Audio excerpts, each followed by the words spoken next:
Can you hear me? I can't. Look at that fucking beard that you don't have no more. I know, right? Hold on. Let me adjust my this thing. Yes. And so I'm on a microphone right now. Can how's my audio? I can hear you. Okay, cool. Does it sound really crisp, really clear? You're good. All right, cool. Yeah. So Can you see me on camera? I can't see myself. I can see you. But Okay, right on. when I went into your podcast, it did say that it's private. Oh, let's see here. Do. Private. That's not good. That needs to There you go. change. All right. Let's see. There we go. I'm just What's up, everybody in the chat? yeah, I'm trying to pull up the page right now on my Well, computer. it said private for me. I can go. Well, I'm already on, so I don't know Okay, if it. there we go. There we go. I'm in my account. I'm into my typical my YouTube account. Let's go check the live real quick. Make sure that this is looking good. All right, pop over to the live. There we are. Okay. How we doing? What's this look like? What does this look like? Desktop. Oh, perfect. Right on. Perfect. Great. Live. There we are. Okay. Awesome. My dude, it is so good to see you, man. You as well. Big, huge Oh, fucking change that you have going on. yeah. Bit of a thing, isn't it? It is. Yeah, life after trail, right? Bro, I've been And missing and it. you look fantastic as well, bro. Like you look like, dude, you look so fresh. So you look so youthful. Right? Oh my gosh. I shaved this down a little bit so I don't look as old with all that gray every fucking wear. I did see some pictures, some old pictures, and yeah, with the long beard, you look very mountain manish. Bro, I am not gonna shave my beard or cut my hair the whole time. Really? Yeah. Oh man, that's so great. That's so great. So I will say what's up to Sakina Kareem. It's your birthday. Hey, happy birthday. Happy birthday, 10:05 p.m. Sakina. where you are. Okay, cool. Right on. I can't see how many people are in the chat. There are I've 18 been people. 18. 18 it says. No way. That's fantastic. Everyone, thank you so much for being in here. A little bit of a different format. I'm usually on my GoPro. And yeah, tonight is a dope night. Tonight's a big night. Tonight we have Hello Kitty in the hot seat. In the hot seat. So let's just kick this off. Sam, tell us a little bit about yourself. Who are you? What's your name? And then your trail name. All right, y'all. My name is Sam. I grew up in California, Southern California, nowhere near mountains, nowhere near nothing like that. Then joined the Marine Corps, then moved to Iowa after that. And then sometime a couple years ago, I moved to the Oregon area. And then was, like I said, I was in the Marines, did combat tour in Iraq. And then, like I said, I came here to Oregon to be around my family because I wasn't living near anybody in Iowa. I didn't have any family. They're all over here on the West Coast. And then last year, my dog died. And then it was pretty fucking sad. So I was like, I'm going to go walk. And then I chose the Pacific Crest Trail to walk. And I'd heard about it before I watched that movie, like everybody does, Wild. And I watched that maybe 4 years ago. But did I ever want to do the hike? Hell no. I was like, oh, that looks like something. But then 2 years ago, after my mom passed, I went on this little healing journey, was just hiking the national parks over here on the West Coast. And I kind of was like, you know what? I kind of like this stuff. And then last year, while at Yosemite, I picked up two hikers that were on the PCT. I was their trail angel that day, and I took them into the valley. And I talked to them, and they're the ones who threw the PCT in my head. And then when my dog died, that's when I decided to do it. That's beautiful, dude. That's beautiful. So there's a couple of big things I want to talk about. First thing I want to talk about, we'll just get this out of the way, and not to diminish it at all, but just because I know that like it's pretty from hiking with you. To give the viewers like a little bit of context, we did hike together a little bit. We spent so much more time hanging out, just like not hiking together actively or camping together. We spent so much more time, and to me, like really deeply meaningful time hanging out off trail when we would meet up in towns and all that, Yep. than we did on trail. And I feel like that's where I really like felt a bonding with you as a friend, because yeah, dude, it was just like it was like, oh man, this is someone I could be homies with.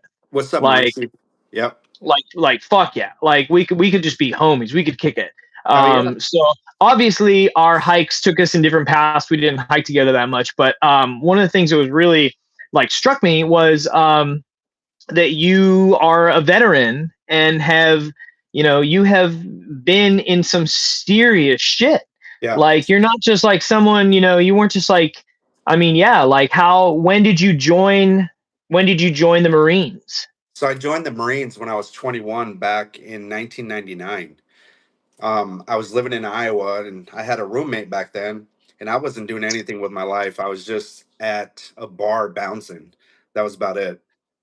Yeah. And then, so I was like, I'm not doing anything. And I was living with a good friend of mine. And then she and I just got in an argument. I was like, I'm getting out of here.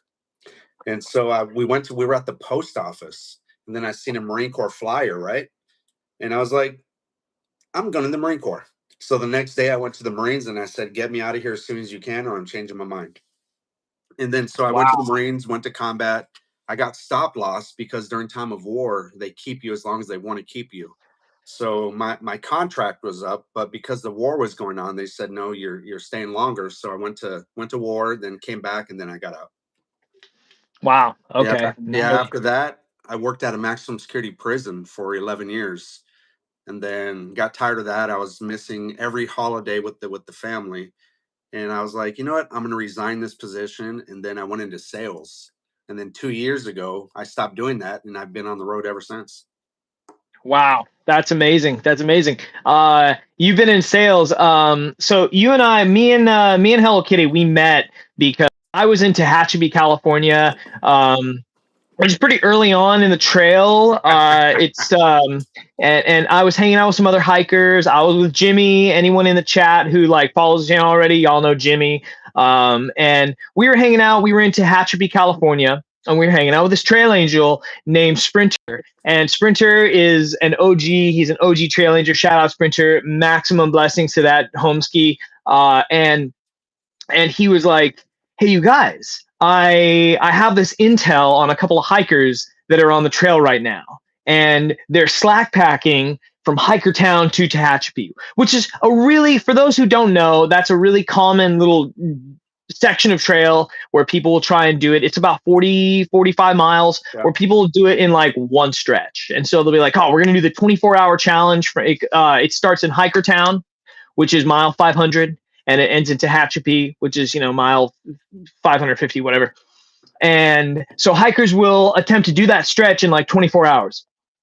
And Hello Kitty and this other homie, Thomas, what was his trail name at the time? I don't recall. At the time, it was Davy Crockett. Davy Crockett, yeah. And as in trail bidet, like a trail bidet v Crockett. Anyways, they were supposedly out on the trail. Flashlights were dying, phones were dying. They didn't have supplies. They were going to be caught in some survival situation, which you guys weren't, obviously. But the homie Sprinter rallied us. And we were like, we'll go rescue them. Probably, and it felt extreme, possibly also because of the imbibement that we'd all been neck deep in prior, but also because, like you don't hear about that stuff often. So upon meeting you, it was like, oh, this guy's like a combat veteran. This guy's fine. This guy's a Marine. Like, these guys are fine. Like, this is an 18-year-old kid who could take on the world in shorts and a t-shirt, and a fucking Marine. Like, there's nothing to worry about here. Bro. But yeah, he walked half of that trail, half of those miles barefoot. No way. No way. Oh, Jesse Gatz says, Chris is the man. We ran into the van all up and down the trail. Yeah, shout out Jesse Gatz. Yeah, he's dope. But yeah, bro, like according to the news that you guys got, that we didn't have any cold weather gear because y'all, it was cold up there. We were in the Tehachapi Mountains, wind blowing 40 miles an hour gust, crazy as hell. And we started at 4:47 in the morning. The only reason I know that is because that's what my picture time says. And so we started at 4:47 and we didn't finish until about 11 o'clock at night. But we ran into these guys at about 9 o'clock because they got word that, hey, we got 2 hikers out there stranded, no lights, no coats, no food, no nothing. And they came walking up on us, and Wolverine had his boombox blasting. And and then they were like, bro, you guys are good. Here's a fucking beer. Yeah, yeah. That was great, and that was when you and I met. And you just have this tenacity about you on trail. You have this ability to you have the gift of gab, which I'm sure served you quite well in sales. I'd Yeah, buy a let's do car from that. you. Yep. And yeah, you're just this completely unforgettable, memorable person. If there was a book or a movie that was PC to the Pacific Crest Trail, you'd be a character in it, 100%, an unforgettable character. Yeah. And the whole reason that we are live right now is because you are about to attempt a calendar year triple crown. Yeah. Now, for those who are viewing or those who don't know, a calendar year triple crown is hiking the entirety of not only the Pacific Crest Trail, but the Appalachian Trail and the Continental Divide Trail within one calendar year. Yeah. So it's a fucking insane endeavor. And I only got the news from you. You only said that you were about to do this, like, to me, like 2 weeks ago. Yeah, just barely, because I just thought of it. I was like, I was watching Peg Leg, I was watching her videos, and I kept saying to myself, wonder if I can do this. And just thinking. I was like, you know what? Fuck it. Let's try it. And so just watching her, she did border to border though, and no way can I do border to border. I'm not going to start in Key West and go all the way up to the main border of Canada, but I'm doing it from the normal starting port of Georgia and heading up. But yeah, she was my inspiration. I was like, this looks fun. And I'm new to hiking. So I didn't know anything about what Triple Crown meant. I didn't know any of that stuff. And then when she said, when you guys were talking about her on trail, you were like, yeah, I seen Peg Leg. And so I was like, who is And this person? Punisher was Yeah. another guy. Yeah, he was doing the same. I talk about both of them on the stream. Yeah. Yes. So I didn't know anything about this. And then I started watching her videos a couple weeks ago. And just like me, I'm like, fuck it, let's do it. Just how I did the PCT, my dog died, and I said, fuck it, let's see if I can do it. But the PCT took me 178 days. The reason why it took me 178 days, y'all, is because I like my town days. And as Wolverine, he'd be hiking, he'd come into town, and he'd leave town while I'm still in town. And I like town days as well. I really like them, man. I really like town days. And yeah. so You were good at town days. I took over 50 zeros. So for all of you that might not know what a zero is, it's a 0 miles day. So I spent 50 days plus in towns, just partying it up and, trying to get, this is how I work the PCT. So I Oh, had you about to dish. I had town clothes in my bag, right? I had a nice pair of golf shorts, I had a nice polo, and I had an actual town hat. And then these were my luxury items for all you people that are in here that are hikers. And for all you people that aren't hikers, luxury items are the little extras that you carry with you, just for your luxury items. I had body butter, I had deodorant, I had Axe body spray, plus my town clothes. Because when I got to the trailhead, I cleaned up real quick with my dude wipes, and then I smelled good. That way, I get picked up quicker. But when I'm in town, I work that town like crazy. I would go to each bar, then I'd find where the most locals are, because I really didn't hang out with the hikers. And so I went where the locals are and just hung out with them all day, drank like 2 beers. And then by the end of the day, I always had somewhere to sleep. Somebody was always like, I have a couch for you. I have a bed for you. I have a back house for you. And sometimes I did use Tinder. They'd come pick me up, and like we were in North Tahoe. One of them picked me up and took me to Reno, took me for a resupply at REI. She bought me lunch, and then she took me to South Tahoe, an hour and a half more. And what we did was I gave her a hug and a kiss bye, and that was it. So I And, also and utilized that's so Tinder. legendary. That's so legendary because you hear about pink blazing. For those who don't know, that's when a dude is chasing tail on trail. You hear about banana blazing, and that's when a chick is chasing dude tail on trail. And you hear on other podcasts and other vlogs and other streams about like oh man, um like I met this girl, she was a day hiker, we ended up hooking up, Yep. and I stayed at her place for like 2 days straight. Or I met this ski bum, and me and him were hooking up, and so I stayed at his place with his crew, whatever. But that's like, I mean, that's wild, man. That's wild. That's Bro, wild. my craziest story was Lone Pine. What's up, Suze? Welcome to the live. So Yeah, when Susan's an OG follower. She's been subscribed for quite a while. Big shout outs to Sue1776. Yes, we're live. We're doing the official this is the Hello Kitty interview, because Hello Kitty here is attempting the Triple Crown calendar year Triple Crown in 2026. And so this is the official interview that we're doing. This is going to be saved on the YouTube channel with all the other Northbound Spliff thread feeds, and I'll be sharing this for the next week to come. So everyone's going to have an opportunity to see this. Right now, the channel has 868 followers, which is nice. incredible considering that I only had 4 followers in January of this Wow. year. So for a year, for what I'm putting out and the grade that it's been, which is what I wouldn't consider anywhere near top tier. This is the whole page is in the primordial stages of a YouTube channel. It'll I'm blow I'm up. It'll so blow up. grateful. I'm so grateful for it. We're trying to keep things original. We're trying to just keep things chill here and that's kind of like the ace in the hole for this channel, is that it's not like the other ones, and we keep it real. So yeah, that's incredible. Like, that was wild. That's Yeah. wild.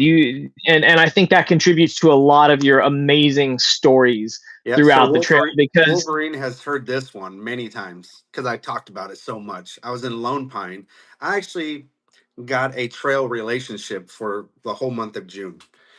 She was a Tinder, so we swiped on Tinder because every time I would go into a town, I would always put it to the town I was going to, and let's.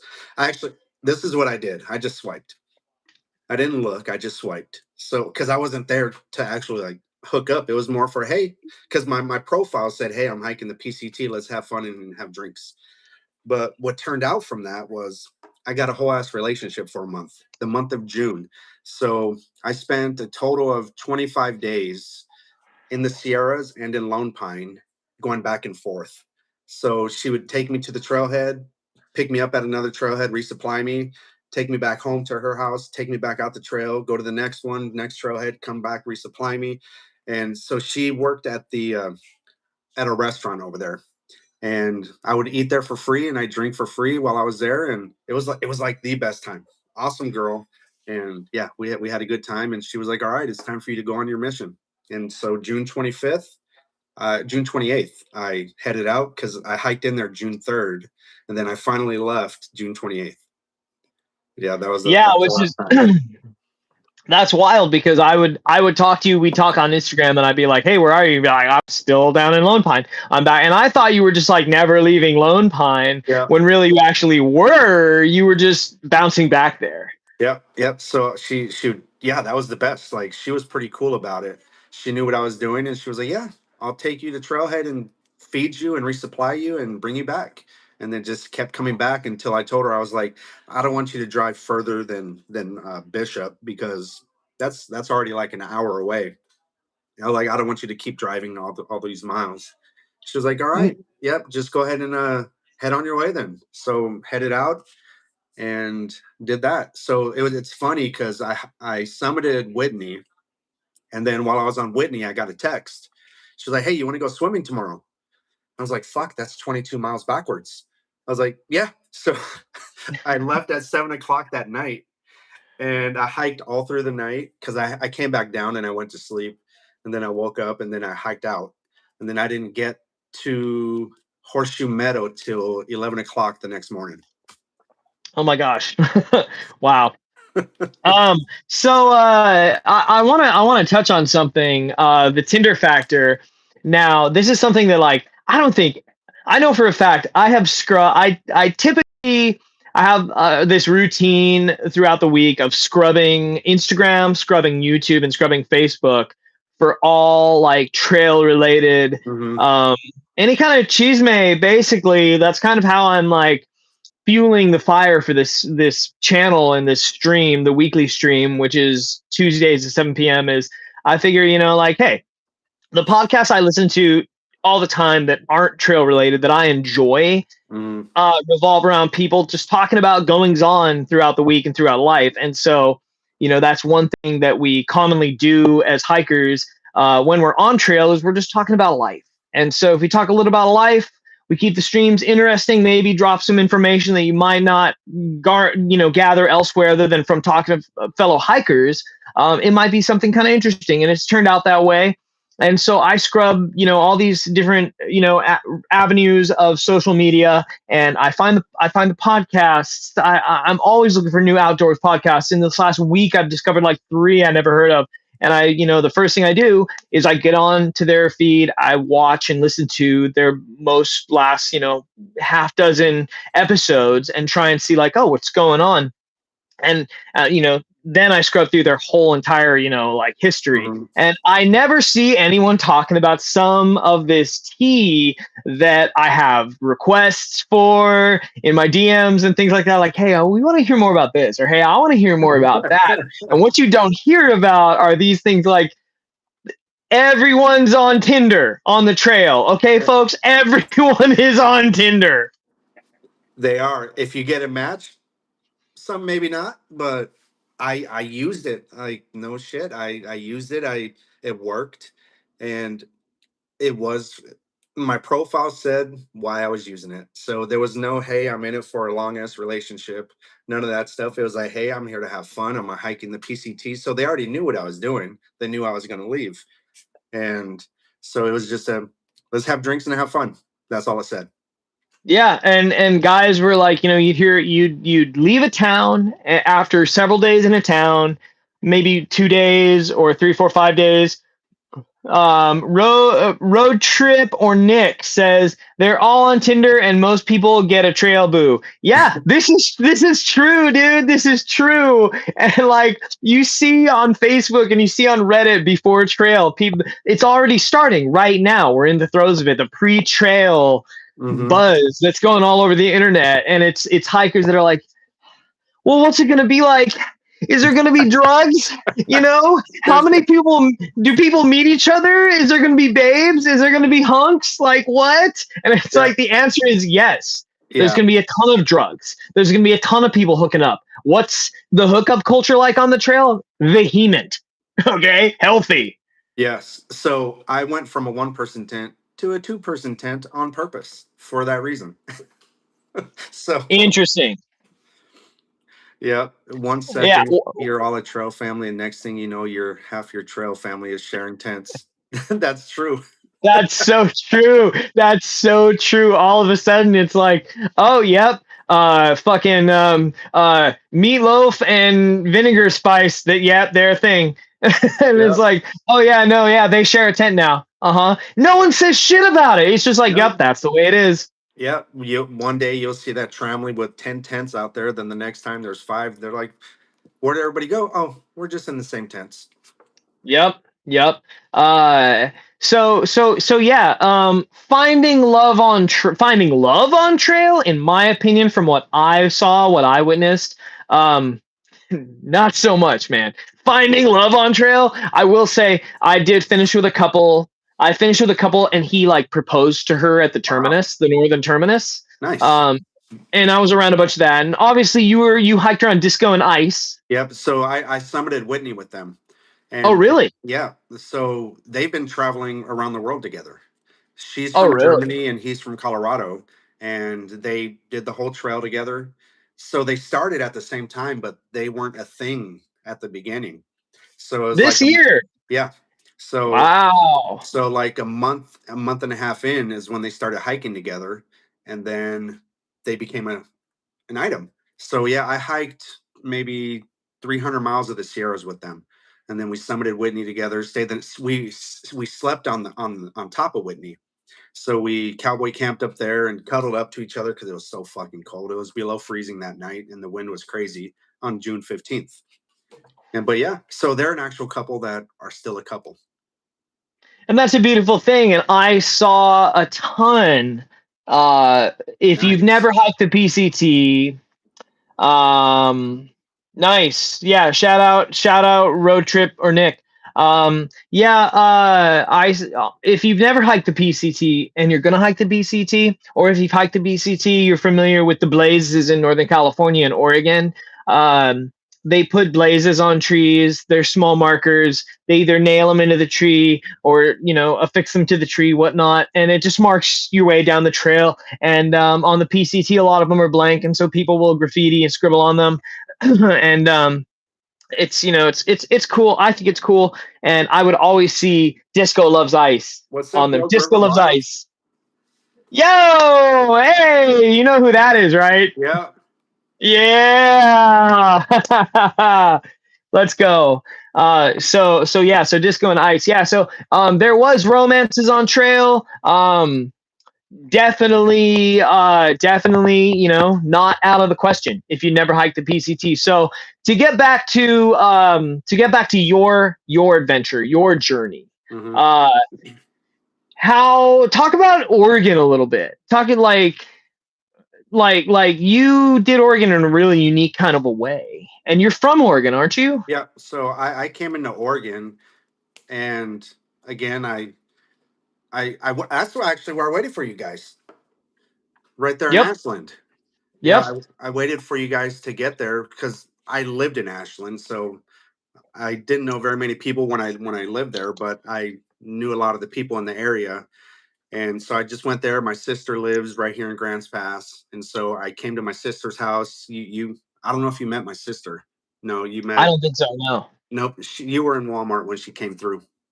But yeah, I just like flip flopped all over Oregon. Just would do some and then come back to see the family and wait for you guys, and then we'd hike together. Then we split up and go to trail days, come back together and hike some more and hike into Crater Lake, and yeah, Yep. Partying with Stephanie on the river. That was that was sick. that was a good time. Yep. That was a good time. Did you ever meet a hiker named Bluetooth? I heard the name, but I don't know if I met them. Okay. I hiked with Bluetooth a little bit. This dude named Bluetooth. He's from the southeast, and he recently on Facebook shared some photos from the Sierras that he Mhm. had been holding on to, and it was just like it was a flashback I needed at the time, and also they were all past pictures. And so it was like, oh man, it was like a reminder, like a shocking reminder, drastic, bold, of the exposure we had there. How, looking back at your time in the Sierras, what was that like for you? Like, Bro, tell me about how the Sierras affected you physically, emotionally, and mentally. so that was my hardest section. So for all of you guys, you have a pass every day, meaning you're hiking up a big fucking mountain at 10,000, 11,000, 12,000 feet or whatever. And if your mind isn't into it, you're gonna struggle. Like normally I would be at a 2 mile hour pace going up the mountain. But if your mind isn't in it, you just feel like you want to give. That's where I wanted to give up the whole fucking time.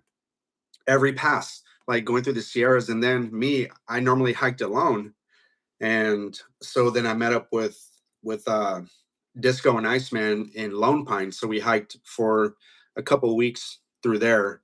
But for the Sierras, for me, that's where I got my what I can do. You know what I mean? It's how hard can I Yeah. push myself? Am I going to quit today? Because one day I was catching up to Disco and Iceman, and then there was other people behind them hiking, and then they passed me up, and then that guy told Disco or Iceman, he was like, "Hey, I don't think your buddy's gonna make it up this pass tonight." Sure enough, I made it right before the sun came down, and then I was up and out, and I made it to one of the other passes behind it, Glen Pass, maybe, I think, or near there. And then that guy was like, what the fuck? Did you get airlifted over here? I told him, I was like, bro, I told you I would do it. I'm just taking my time, because that day I just wasn't in it.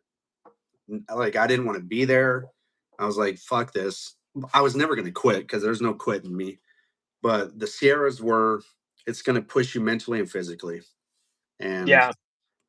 and the thing is, if you quit, you still have to go, because you're 40 miles from nowhere, from anything. Like, once you're in the middle, you have to hike 40 more miles to get out. And so, yeah, so you just got to keep going. But yeah, that was the hardest mentally and physically, and that's where I found myself, like, because all you do for 12 hours a day, y'all, is you just have a conversation with yourself. And if you're true to yourself and honest with yourself, you learn everything about yourself. And that's where I learned everything about myself, is during that whole section, because it just pushes you, and you learn what you can do or what you can't do. Wow, that's amazing. What do you think was the longest food carry you had through the Sierra? From it was Yosemite to Sonora, maybe. Oh, okay. Wow. Yeah, that's a bit of a trek. I think is that 100 miles?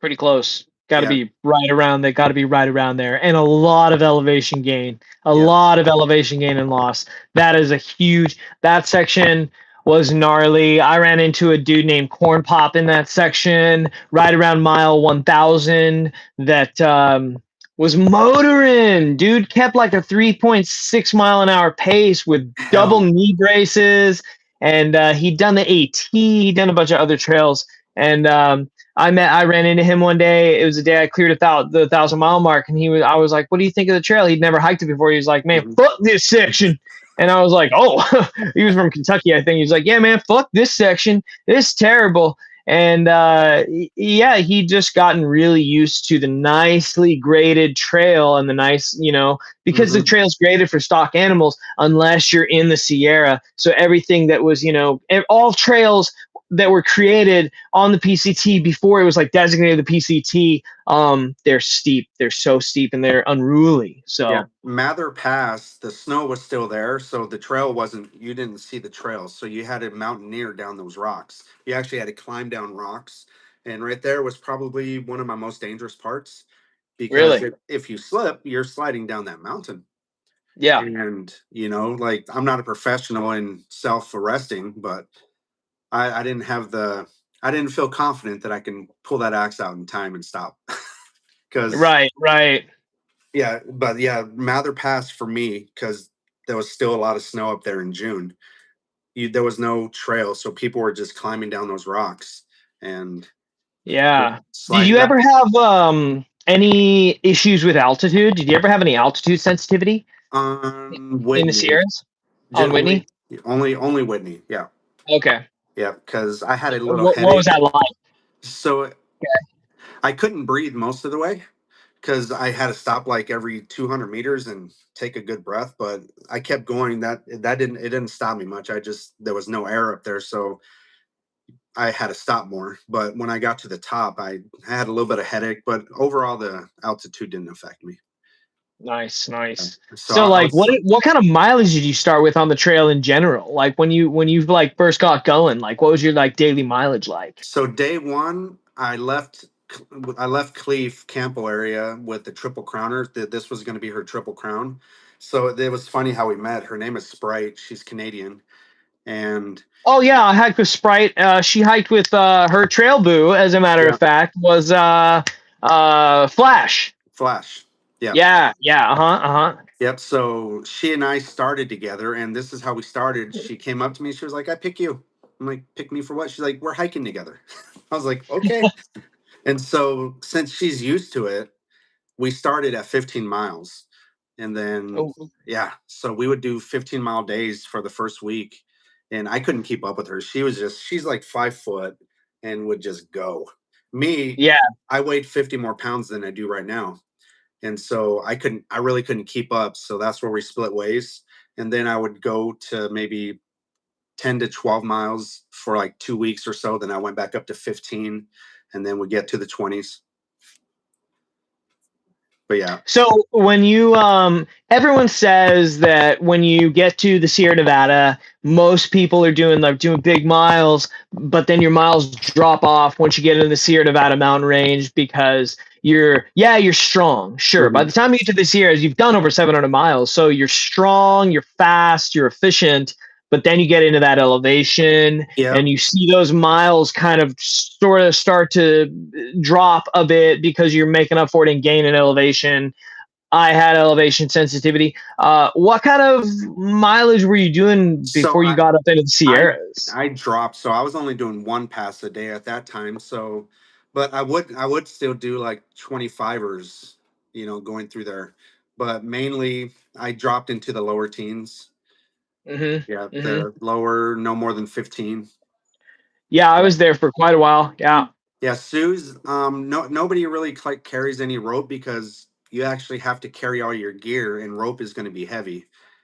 And so no, you have an ice axe, and then you have your spikes for your shoes.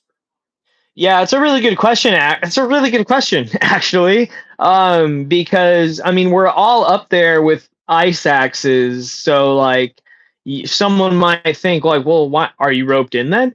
Um, yeah, that would be crazy. What was like as far as like snow goes? What part of the Sierras were you in where you felt like, damn, I'm fucking mountaineering, dude? Was it Whitney? Whitney was one because when you get to the very top, there's like a dome shaped part where you got to traverse it, and that was part of Whitney. But there was also a part where the snow collapsed underneath me, and I lunged forward and grabbed onto a big boulder. And if I didn't get that boulder, I was going down the mountain. So even though it's overall it's a safe trail, y'all, and it's dangerous, but it's only dangerous if you're not cautious. And for those who don't know, Mount Whitney in California is the tallest 14 plus thousand foot mountain peak in the lower contingent US. I think Yeah, contingent is the word. contingent. Yeah. It's 14,494 feet. I just looked it up. Fourteen It's thousand five hundred and five feet. Oh, okay, okay. It's Yeah. located in right on the edge of the John Muir Wilderness and the Inyo National Forest. And it's halfway between Fresno and Las Vegas Yeah, in the you can Sierra see it. Nevada. You can Yeah. see it from the town Lone Pine. That's what they're famous for, is the Mount Whitney view. Yeah, yeah. And it's located technically off trail slightly from the Pacific Crest Trail, but it's so close to the trail and it's what you'd call a walk up Yeah, summit so it's because there's a trail. yeah, it's the little camp is 4 miles off trail. Then to go up Whitney is another 8 miles. So you're Yeah. doing all around turnaround, you know, 24 miles, 22 miles around Yeah, there. it's a whole extra day or two on trail. If you're hiking the Pacific Crest Trail and you're like, oh, we're gonna go do Whitney, you got to be a badass motherfucker to like go do it as just a simple side quest, which some people can. The really fit people can. Yeah, yeah. Road tripper Nick, you've got a point because people climb Mount Whitney from the Pacific Crest Trail side, which is the west side of it, and they climb it from the east side through the what is called the Whitney Portal. And yeah, it can be a little more treacherous. I think a couple people died on the mountain this year. Yeah, they did actually. A YouTuber just recently, they just found his body. And then there was a kid, I don't know if it was altitude sickness when I was in Lone Pine. He was up at the top with his dad and just decided to go walk off the mountain. He survived. I don't know how, but yeah, but there was just a guy that was found. Actually, and there was a teacher maybe a month ago that died too. Man, what was your? Did you have any near death experiences on trail? I did. So in San Jacinto, Yeah. so for all of you that know, the later, so you have snow in the early morning, it's the best because it got frozen overnight, and then as the sun hits it, it gets slushy. So there was this one part where it was maybe 20 feet across, and it was already 6:30 at night. It was about to be dark, and I needed to cross it. But I looked at it and I was like, that was the only time I was scared on trail. I looked at this because you're only walking like, this much because you're walking in other people's footsteps. And then so I looked at it, I was like, I can't do that. I was like, I sat down on a rock and I was like, I don't want to do this because it was late and there was a humongous drop. And then so I was like, I have to go.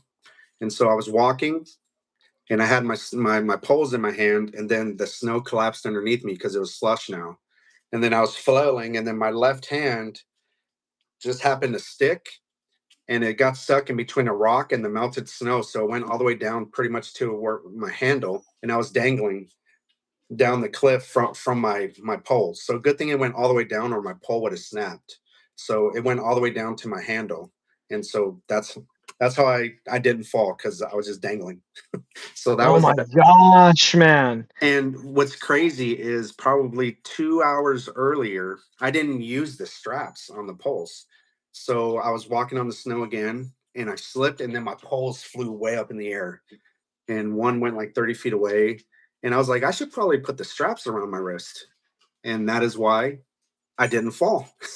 It's because earlier, an hour or two earlier, I fell and I threw my poles in the air. And but yeah, so that's when I was like, let's put the straps back around or put my wrist straps on. Wow. So because of Wow. that earlier fall is why I didn't kill myself.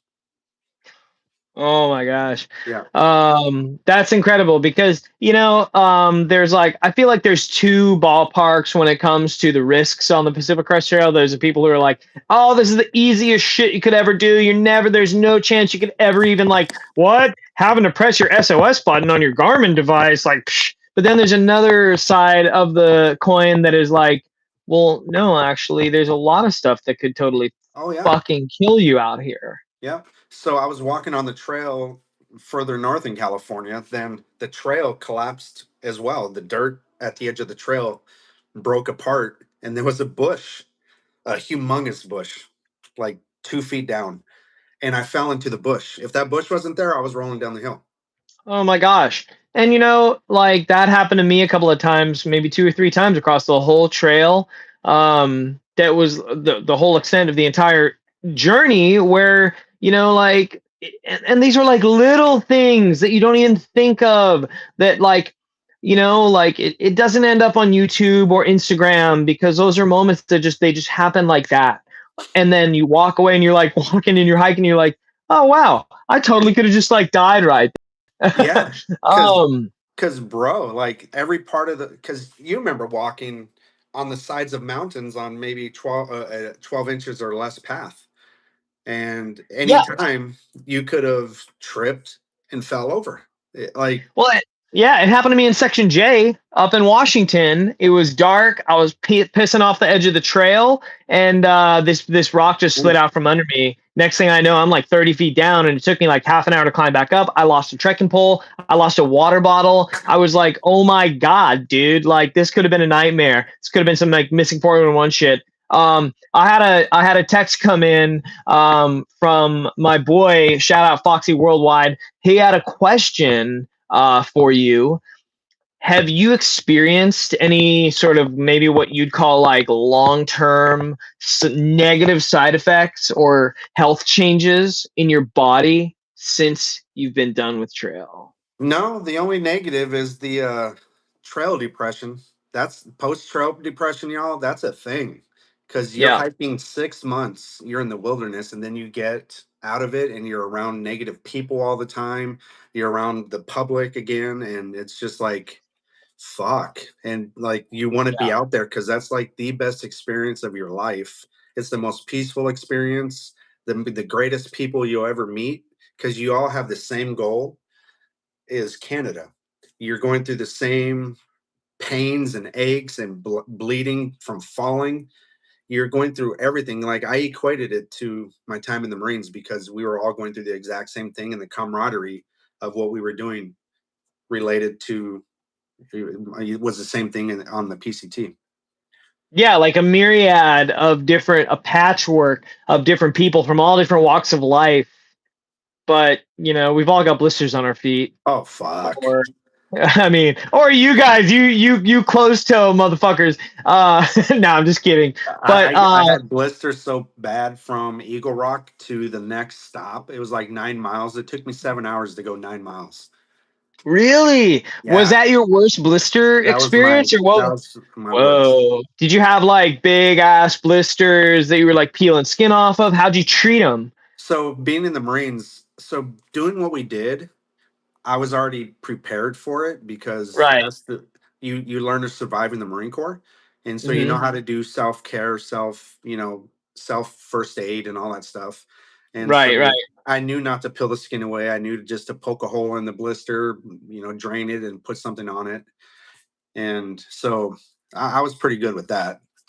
Yeah, yeah. And I still have calluses on my feet.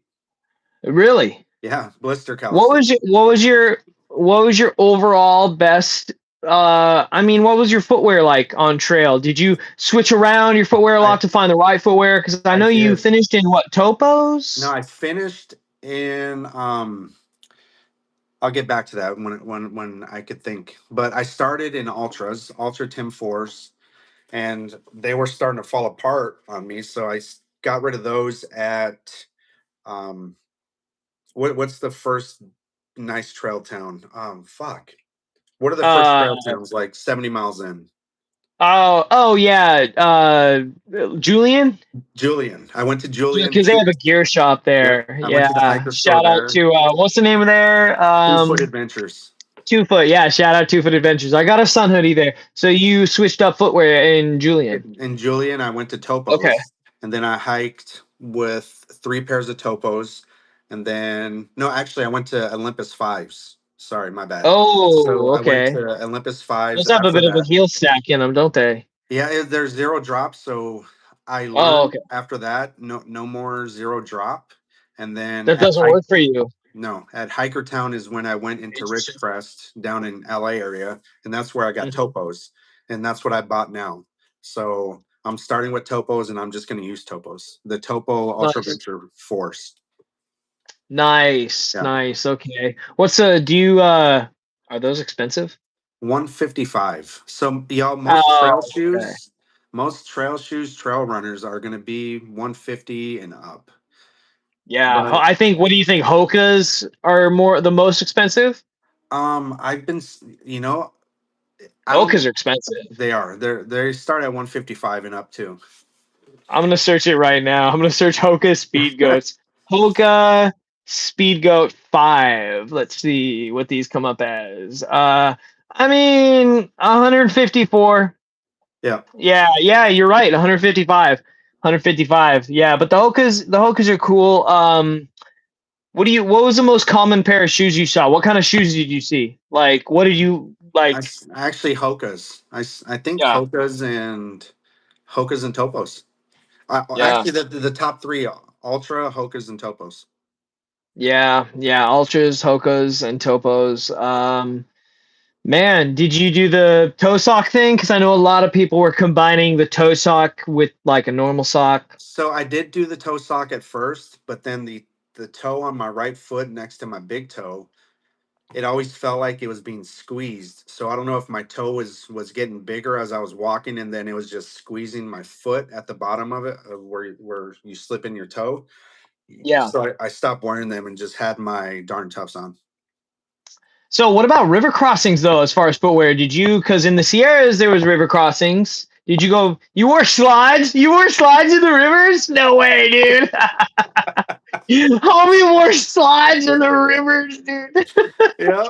And it's so funny because if you go and watch like YouTube channels on like how to backpack, how to through hike, blah blah blah, they say like you might want to carry some other shoes for river crossings, and make sure you don't wear something like flip flops into a river because you'll lose them, and you go into a river in slides. I went in slides every fucking river. I was not walking in wet shoes. I get blisters.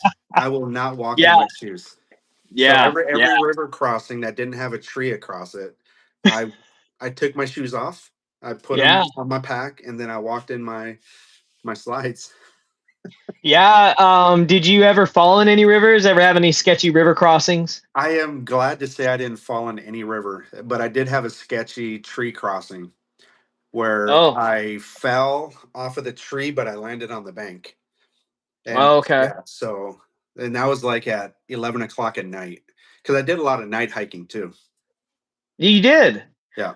and you weren't sketched out of her by that. You did you enjoy that? No, no, it was actually fun. You hear different noises at nighttime. Yeah. Yeah. Yeah. In the desert, I found night hiking really nice. It was cool. It was therapeutic, almost in a way, almost freeing. Not a lot of people started. Yeah. I did see a lot of people finishing the topos.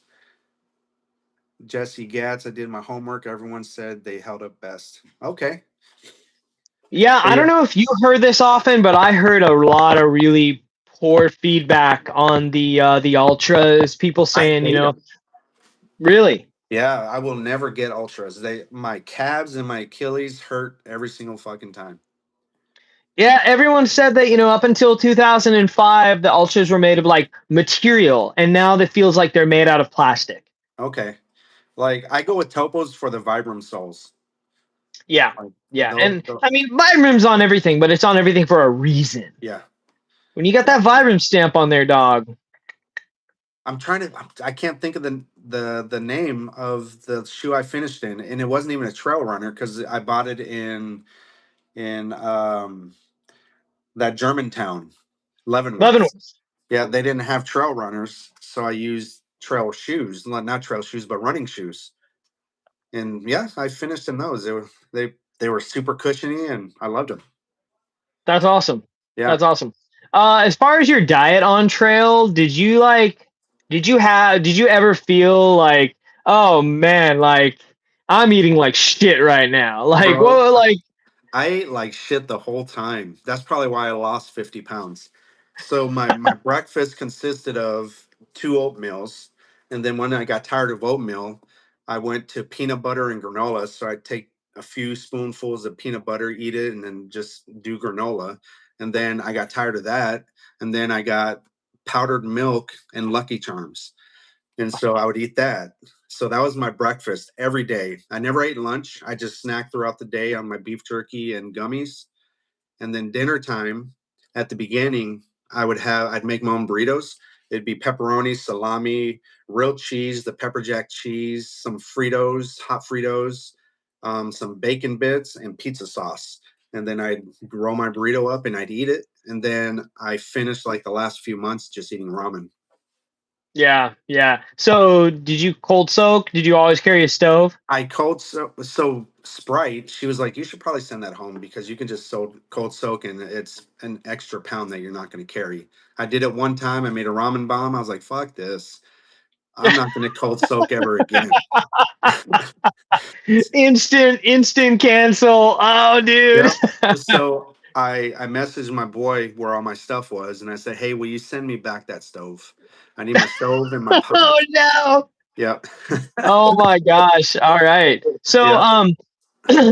here's something that this is something that me and Jimmy talked about pretty often actually because Jimmy had, he had budgeted really, really well, but he also was, dirt bagging it and we would raid, the hiker box. That was like the first stop going into town. It was like, what's in the hiker box? What can we get from the hiker box that will help us not have to spend money on a resupply? How Mhm. much did you eat out of hiker boxes? How much did you eat out of hiker boxes? I ate very little out of hiker boxes. The most Really? I ate out of hiker boxes was when we went to her house right here in Rogue River. That was the most that because those were actual pre-made meals. You remember those Right. Yeah. the Yep. mountain valleys or yeah, but I never. Yeah. The freeze dried stuff. Yeah. Yep. Shout out So Stephanie. like if there was ramens, I'd take the ramens, but that was it. Sure. And for those who don't know, a hiker box, you roll into a town and, like maybe a town is really hiker friendly, really, hiker centric. Maybe the local hardware store, they've got a power strip where all the hikers can go plug their stuff in, recharge it. They've got some, like giant, like Rubbermaid tote where hikers can, ditch stuff. that they don't want anymore. If they get a resupply, they've been eating, this kind, like lemon pepper tuna for a whole week. They don't want it anymore, and they've got a few extra packets they'll throw in the hiker box. And hikers who are maybe like balling on a budget, they'll roll in and be like, all right, what's up? What's in the hiker box? It's a free take or give sort of situation right there. And they're in every single town along the Pacific Crest Trail. Yeah. And it's, hikers have been known who are really balling on a budget to do entire resupplies from hiker boxes where they get ramen, snacks, everything. I had times where I got a bunch of snacks from hiker boxes and was good on snacks for the next like 4 days. Jimmy, young sage, he resupplied multiple times off hiker boxes. And sometimes it's a matter of getting to it early, getting good luck, finding a good hiker box in a town where a lot of people, are already about it. So they know about the PCT and maybe they're dropping stuff off in the hiker box. So yeah. So you didn't eat much out of hiker boxes. No, my favorite hiker box though that I did eat well out of was in Bernie. At the church, because this church in Bernie, they had a gymnasium behind the church, and they let hikers sleep in there for free. They let you use their showers, and they let you use their kitchen. And like I stayed there for 3 days. That's actually where I had a little romance right there too. Yeah, so I did. I spent quite a few days in Bernie. But yeah, dude, yeah. And real quick, huge shout out to everyone who's watching. We've been bouncing between like 15 and like 25 people who are watching, let alone the people in chat. So thank you all so much for being part of this. This is so sick. We've got Sam, Hello Kitty right here in the chat, and right here we're interviewing right now, and he is about to embark on a calendar year Triple Crown attempt in 2026, which is hiking the Appalachian Trail, Pacific Crest Trail, and the Continental Divide Trail all in the same year. Now, for the viewers, man, like the PCT is 2,655 miles. The Appalachian Trail is 2,100 miles. No, that's between, depending on which route you go, 2,700 to 3,000 miles. And then the Appalachian... For the AT? Yeah. And then the Appalachian Trail is 21. No, the Appalachian Trail. Yeah, Appalachian is 2198. Okay, 2198. The PCT is between. Yeah. Oh no, you mean CDT? And then, the CDT is about 3,100. Yeah, around there.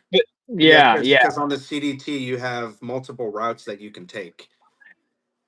Yeah, so I think altogether they average about over 8,000 miles. Pretty much. It's like it's 100%. Over 8,000 miles that you're going to be walking. Yeah. So let's get into that a little bit. Let's get into that. To hike 22 miles a day, I'll finish the PCT in 120 days. The AT. Can I cut you off real quick? Yeah. I want to just like say real quick, what was your catalytic moment or cataclysmic? I don't know. What was the point where you were like, you know what? What was the big spur that was like, fucking, I'm going to do it 1 year? Because we were just talking about like this trail this year and this trail that year. What was it for you? Well, I was already planning on doing the Appalachian Trail because I wanted a Triple Crown in 3 years because I was planning on doing CDT with you guys in 27. And so me being the guy that I am, I'm like, you know what? After watching Peg Leg, I said, I'm not doing anything. Let's see if I can do it. Because the PCT was a let's see if I can do it moment. And it turns out I can do it. And so for me, it's a less than 20 people have done it in the world. And I want to see if I can do it. And I know I can do it. And I'm going to be number 16 to do it. So that being covered, how are you going to start? So great question. So I applied, and like not like what, and just so people know like what I'm asking you. I'm not asking you like, are you going to start with the PCT or the AT? How are you going to start? Because there's so much more to it than just like which trail are you going to start with? How are you going to start? That's what we're going into. So how I'm starting it is, so I applied for a sponsored trail on the AT. So I'll know in January if I'm one of the 40 that are picked. And Yeah. it's called the Warrior Expedition. They help veterans and active duty military members with just coming back to life, coming back into the life of things. And because when you get out of the military, you're not all there. And so their main goal is to help military people just readjust back into life, or guys that have been through combat, walking it off can get those demons out of the way. So they sponsor 40 people a year. They give them all the gear and they pay them $300 a month until they finish. So if I get that, I'm going to start on the PCT. I'm going to go as far as I can go until mid March when they start. And then I'll fly over to the Appalachian Trail, finish that whole trail. When I'm done with that, go back to the PCT, finish that trail, and then end on the CDT. So always, I'm going to always end on the CDT. But if I don't get that sponsorship, I'm going to start at the AT until I can't go no more, and then head over to the PCT. And the only reason I won't be able to go anymore is because there's going to be snow. I'm going to be hiking during wintertime, and I'm going to hike until I can't pass it. And then I'll fly to the West Coast and start that and finish over there, and then head back to the AT and finish there, and then end on the PCT. Wow. Wow. You're So in for such a my yeah, plan that's yeah. is all on that organization if I get the sponsorship, and I'll know the first week of January. Okay. Okay. Now the reason we're doing this interview right now, I was gonna try and push it past the holidays, maybe, but you're about to leave the country, aren't you? Yeah, tomorrow night I'm heading to New Zealand. Yeah. What, for goodness sake, are you doing in New Zealand, man? So my niece's dad lives there, and so I'm escorting her to New Zealand. She's only 7 years old, so I'm going to take her to go see her dad. And then while I'm there, I hope to hike the Te Arara Trail, the TA Trail in New Zealand. It's a big trail. I can't do it all at one time because it's almost 2,000 miles, but I want to hike part of it just to see what it is and if it's something I would want to do, and then come back later and do it. But it's summertime there, so I'm gonna be hanging out at the beach. I already got a beach house set up for me. Her dad set me up with a beach house at his friend's house. Then I'm going to he's getting me a car, so I have a car to drive around. And then he said I have a debit card, so you can go buy some bud. Yeah, for those who don't know, the Te Arara, I think it's actually pronounced a certain way. Yeah, I I'm don't know not how to going to try pronounce to. it. Yeah, it's like the Te Arara. It involves rolling of the R's, which we could do. We're not going to get into, but it's old New Zealand, whatever they speak over there. It means the long pathway, and it's New Zealand's long distance trail. It's 1,900 miles. 3,000 kilometers. I just looked this up. I'm reading it off Wikipedia. And it's one hell of an adventure. It involves pack rafting at times, route finding at times. It's pretty stellar. I would love to hike it someday. Yeah, Who that knows? would be fun. Maybe you and I'll hike it together. Yeah, That'd be that'd be crazy. yeah. So Yeah, I'm doing now that. Go ahead. I'm sorry. no, you're fine. I wanted to ask, do you listen to Backpacker Radio at all, I ever? Actually, I didn't know about it, so I guess I'll start listening to it. Yeah, cool. Backpacker Radio is dope. They're sponsored by the Trek, which I'm sure you've heard Yep. of. A lot of people blog for the Trek, and they do this sort of thing. They interview hikers and stuff. They have studios. They can bring hikers to their studio. They can do in-person interviews, which is really dope. And they interviewed a dude, trail named Wing It. His name is Gabe Vasquez, and he was in the Marines as well and was over in the Middle East, and he found salvation, through, from his PTSD through hiking as well. So, like, do you feel like with what you've been through in your, as a veteran, do you feel like that gives you an added edge to be able to cope with a lot of the, strains, stresses, pressures, and Yeah, challenges through hiking? yeah, because all the Marine Corps is, especially boot camp, is to stress you out. It's their main job is to stress you out, see if you can get through a situation, and how are you gonna negotiate that obstacle. And so being stressed is something that like I always have a saying, don't stress over things you can't control. So the PCT, you can't control any of that shit, so no need to stress about it. You have to do it anyway, so just fucking do it. You know what I mean? So there's that pass. Okay, no need to stress about it. Just do it. But the only thing I did stress about sometimes was my water. Like that would be my only stress on the trail was water and finishing before my daughter's 21st birthday. Oh, yeah, yeah. Yeah, water. So you started, what was your start date on the PCT? March 29th.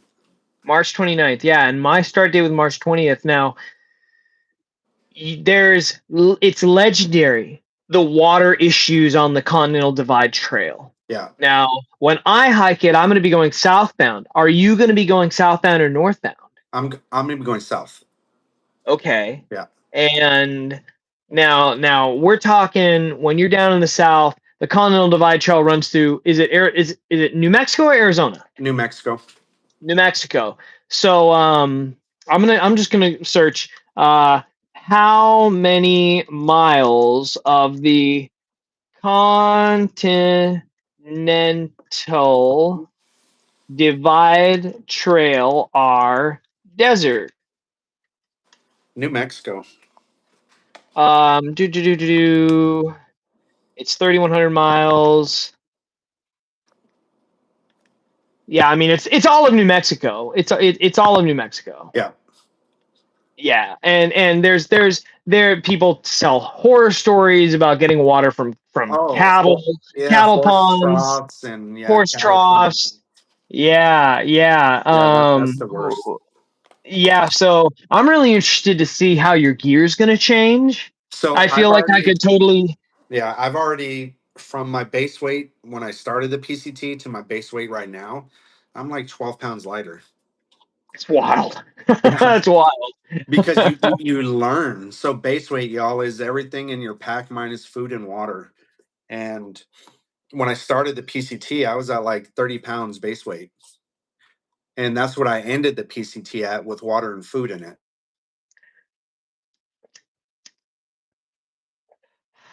What do you think about the the trail culture on the CDT?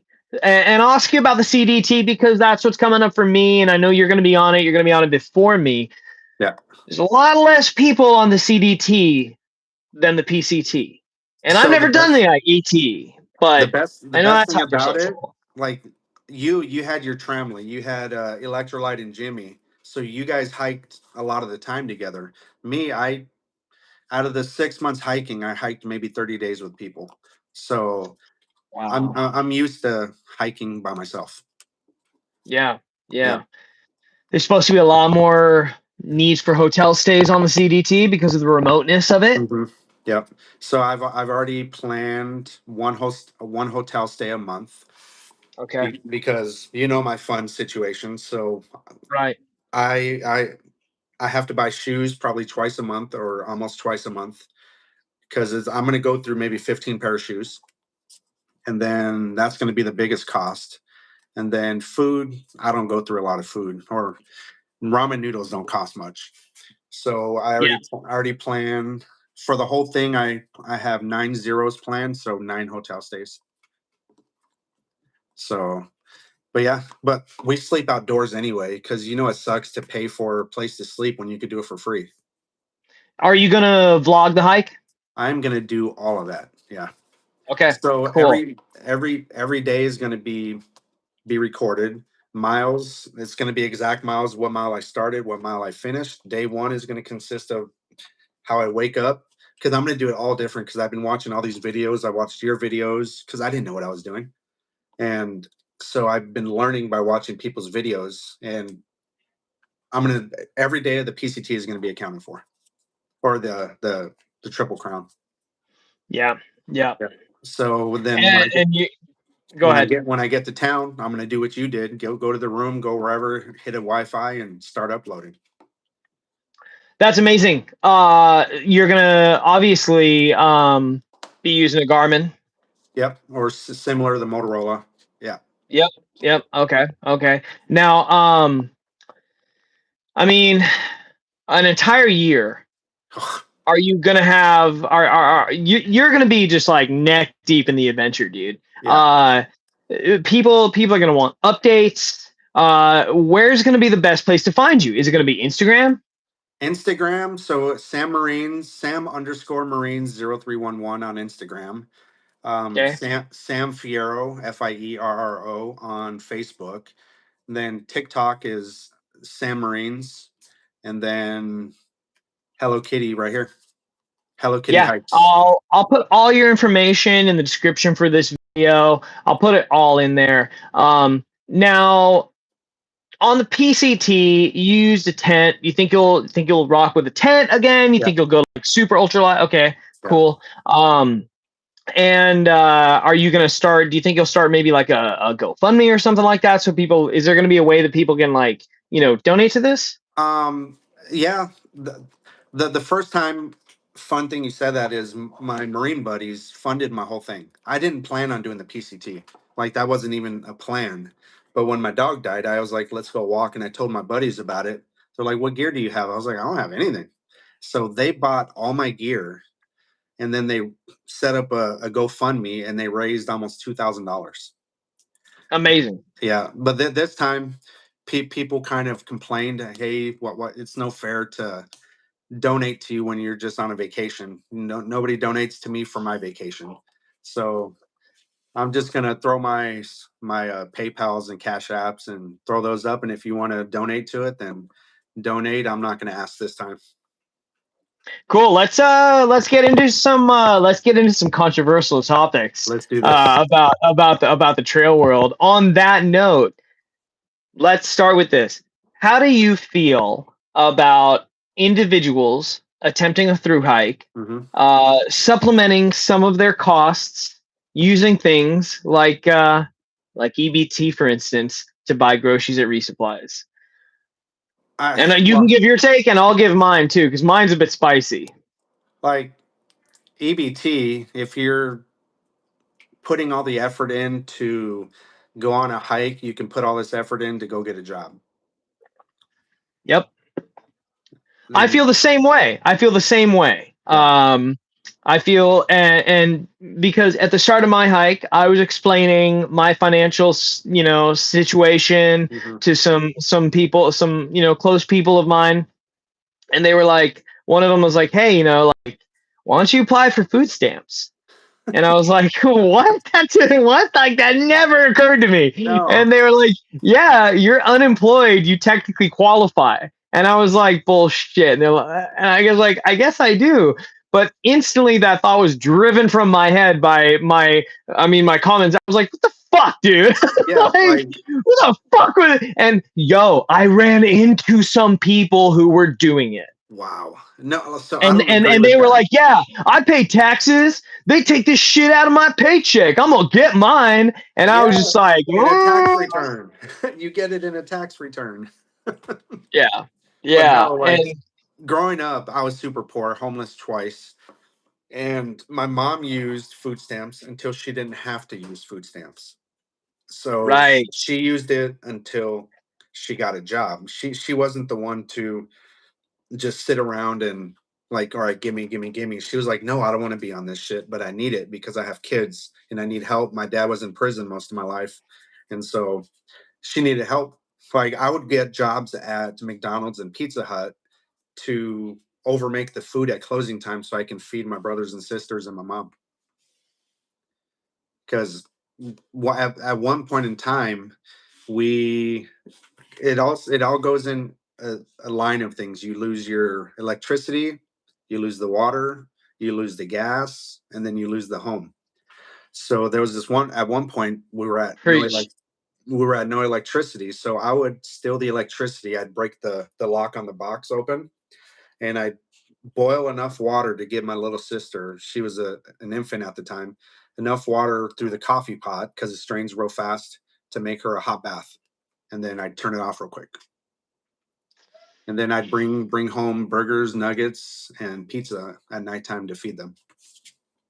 Yeah, and I think this is that's a tale as old as time. And I know like anyone who has ever worked in the food industry, you know, like you might think like, oh, I can't relate to that, but it's like, well, you might be able to relate to that because Yeah. why would you buy lunch if you don't have to pay for it? Yeah. Or you know, like, oh gosh, we're throwing all this food away at the end of the night. Well, I guess we'll have some extra on the dinner table, and you know, like so yeah, and it was similar for me in certain ways at certain times. The act I've been on food stamps before, and members of my family have when times were so destitute that it was like anything to get out of this hole, but you claw yourself back and Yeah. you don't want to be using that stepping stool, but it is a step stool that you use to get back into a bracket of proper social existence. So with the main question, And do I yeah, agree with EBT on the trail? Fuck no. nor do I. If I was beside someone who is like bragging about it and their use of it and they're, you know, taking advantage of it while on trail, which I was, no, I didn't say anything because hike your own hike, man. Hike your own hike. HYOK, Hike your y'all. own hike. Yeah, hike your own hike. And y'all in the chat, that is a thing on trail. It's like you don't judge someone if they took a little shortcut, if they want to take a road walk instead of take the trail. It's their own footpath and they're hiking their own hike. You hike your hike, let them do their thing. Yeah. Did you ever feel any sort of judgment from other hikers? Did anyone ever give you shit that made you be Oh, like, all the time, motherfucker, bro. hike your own hike? Like me, I should have been trail named Road Walk because I love my road walks. If I I do can too. if I can take a road walk, I'll take the road walk. Like in Syed Valley, I didn't go up the trail. I walked down the road to the I-5. Let's go. Let's go. Yeah, Same. I loved road walks. I thought they were so cool. They were so fun. They shook it up. They mixed it up. It made you feel like, you know, like, yeah, the trail is amazing, but I road walked on parts yeah. through past parts of trail where it's like, yeah, this would have been way prettier on trail, but I just need to break up the monotony. Like I looked at far out, and if that trail went through, or if the trail crossed the road many times, I just walked the road. Yeah, yeah. So let's see that. So that's a controversial topic. EBT on trail. You know, I've seen some I've seen some posts on Facebook in regards to the Appalachian Trail where people have talked about this like gnarly culture of scammers on the trail that are Yeah. people that would just like through hike the trail but taking advantage of other people financially. Did you ever see any of that happen? People I, who were like mooching I off someone because they're rich or what? like, yeah, I did. So not because they're rich, but I forget their names. It was right at the very beginning. The, it was snowing and they were giving people rides, and I didn't know at the time when I got in the car, but as soon as I got in, she was like, all right, $45 a person. And I'm like, the fuck? And she was like, yeah, if you want to ride, and I was only going 10 miles, but it was snowing. And it was right before Julian. And so right, April 2nd, when I got a lot of snow, and I was like, fuck, I'm cold. And so I was with Sprite, and yeah, that was like the only time, and never again did I pay for a ride. Oh wow. Yeah, I paid for a ride in at Paradise Valley Cafe. Yeah. Just south of Idlewild. I just didn't know how to hitch. I didn't know that that was such a thing. Quickly realized you better figure out how to get rides without paying for them. But So y'all, yeah, hitchhiking is a thing. If you want to go on any of these trails, be prepared to hitchhike, because in order to get yes, anywhere into any town, you have to hitchhike there, because the trailhead doesn't end in the town. It's 10, 15 miles away. And so you gotta throw or your more. thumb out and walk to the road and be comfortable with hitchhiking because it's a Yeah, and thing. before trail, you know, to me, hitchhiking was something that vagabonds do. That it's not something respectable. It's something that's very very dangerous. Did Yeah. you have any really sketchy hitches? Do you have No, any moments where you were like, ah, mine what were was your fun. what was your hardest hitch? What was the where were you where you was the most middle of nowhere? You're like, no way, and it took forever to get a hitch. Anywhere? It was in at the fish hatchery going into Bernie. I waited there 45 minutes maybe. That was my longest hitch wait. Wow. But normally I would get, oh, it was going to, I took a road walk and I thought it was going to put me to trail. And I kept walking further and further and further and further away from trail. And it was to Walker Pass, where it's a 35-mile no water carry, but then there was that water cache right there. Yeah. So I was walking to that and I took the road walk, but then I realized I was so fucking far away and I only had a quarter of my liter bottle left. And I was like, shit, I don't have water. And I'm on a road and there's nobody here. And then I see this big ass tree. And then there was 4 side-by-sides parked underneath there. Those people filled me up 4 liters of water. They gave me 2 beers. They gave me an energy drink. They gave me some Snicker bars and $20. Dude. That's so amazing. And right when I needed water, because that was I needed a hitch out of there. And so I thought I knew what I was doing, but I was like 40 miles from the town. And so Oh. I was on a country road. This guy went and dropped off his load at a house in his diesel truck, and then he picked me up and dropped me off in Lake Isabella. Wow, dude, that's wild. Yeah. That's insane. What else is controversial we can talk about? Oh, I got one. Okay. Now, you see this everywhere. We hear about it on Facebook, on blog posts, on YouTube's, on Instagram, and it is let's say the predatorial safety or not safety that women feel on trail from men. So for now, me, I'll be quick. We already talked about, the Tinder factor. Okay. We've talked about the kind of like singles ready to mingle factor. Mm-hmm. Now, that all being covered, what's your opinion on the statement that a lot of, women might make on trail, which is like, oh man, guys are so predatory on trail, I can't hike without feeling like I'm being undressed with someone's eyes when that guy passes me, or guys' opinions on like, dude, because I think a lot of opinions from guys is like, hey, yo, we're not trying to be like that. We're just trying to hike. And hey, maybe something. What do you think of all that? So my etiquette when hiking, and there was a lone female out there, is say she had already set up camp in a spot that I wanted to set up camp. I would ask her first, hey, do you mind if I camp in the same camp as you? And then if she said, yeah, then I camped. And then that would be it. I wouldn't talk to her until she talked to me, because I didn't want her to think I'm trying to hit on her. I'm trying to do this. I wanted her to feel as comfortable as possible with some strange dude sleeping 30 feet away from her.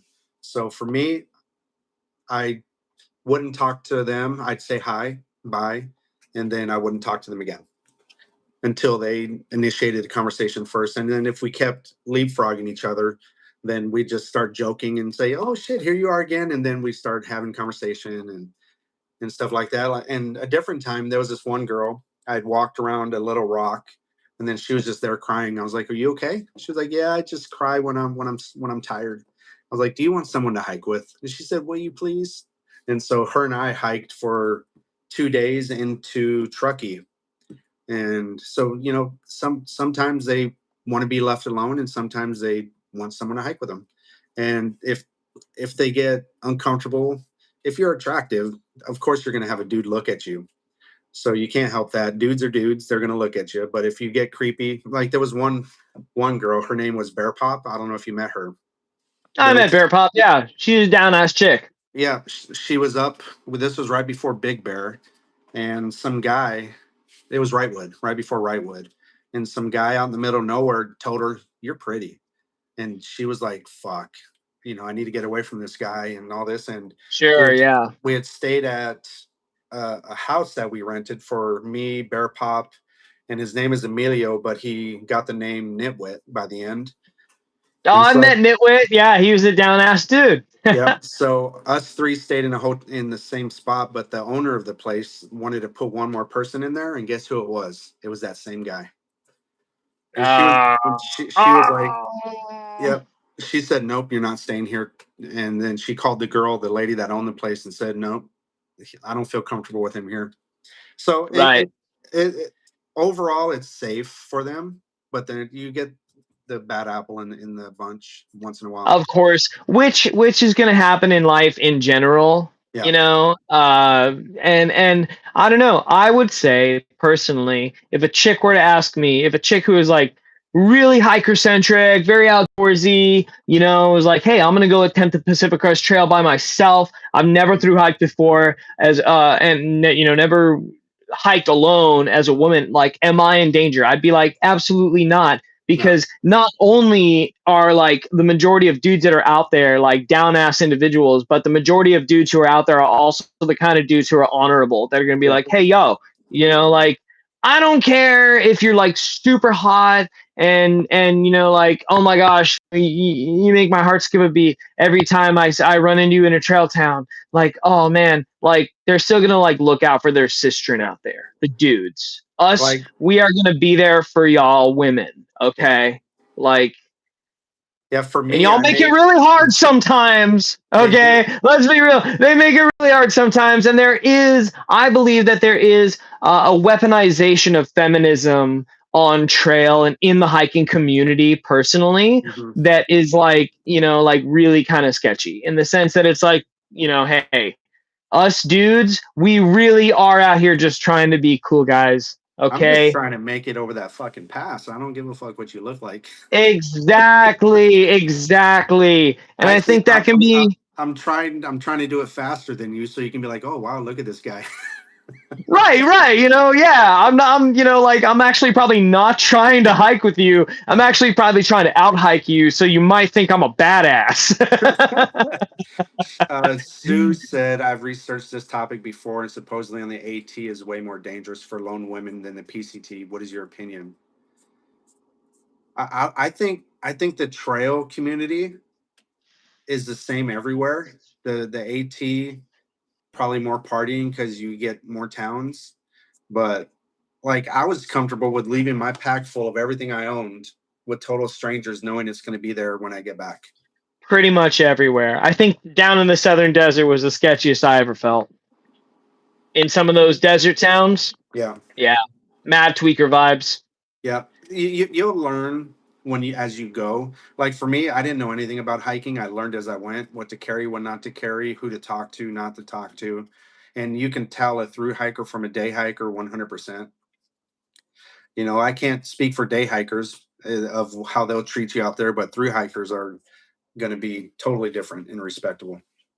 I feel like, and you can agree with me or disagree with me, I feel like, bottom line, like, the world is so, you know, polarized to submit to women, and men are so like programmed to simp for women that there could probably never be a safer time to be a solo chick on a through hike than this day Oh, and age. you're going to be totally safe out there. Yeah. Yeah, totally. Because Totally. And actually, uh, if anybody bothers you, just go to the next guy you see and say, "Hey, can I hike with you for a bit? Because this guy's creeping me out." yeah, and you know what? Okay, worst case scenario, that guy might be like, "Hell yeah, this hot chick wants to hike with me."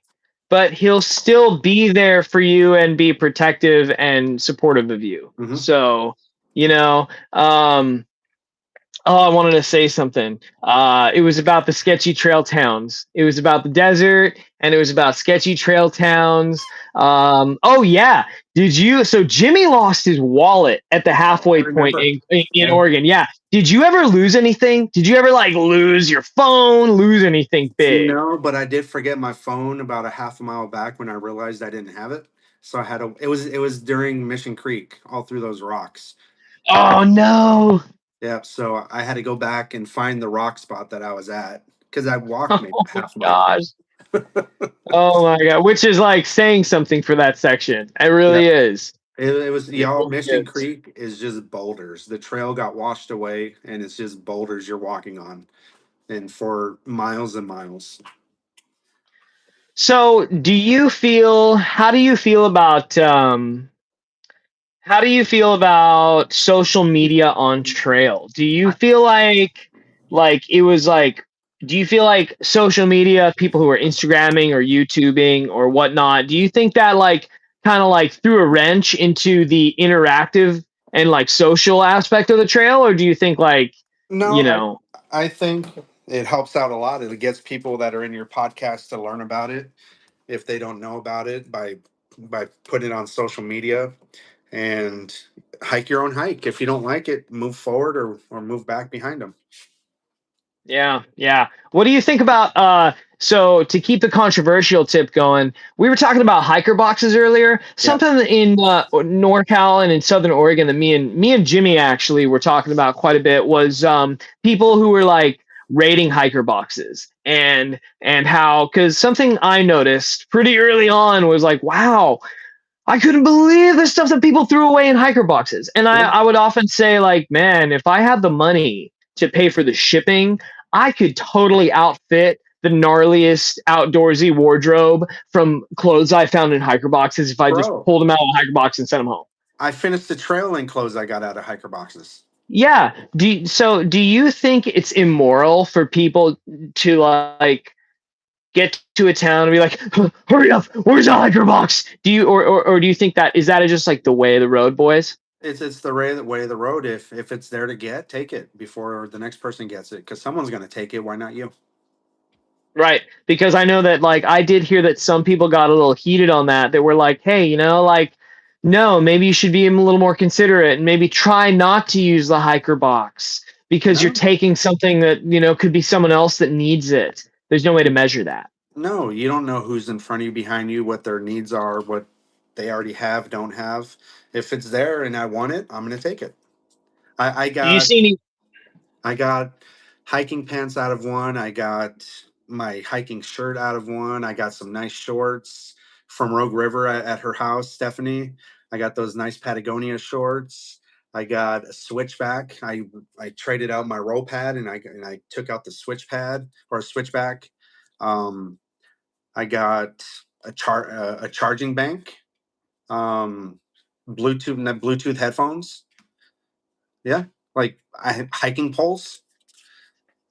Yeah. Yeah, I had hiking poles I got out of I mean for the majority of the trail I used hiker box hiking poles.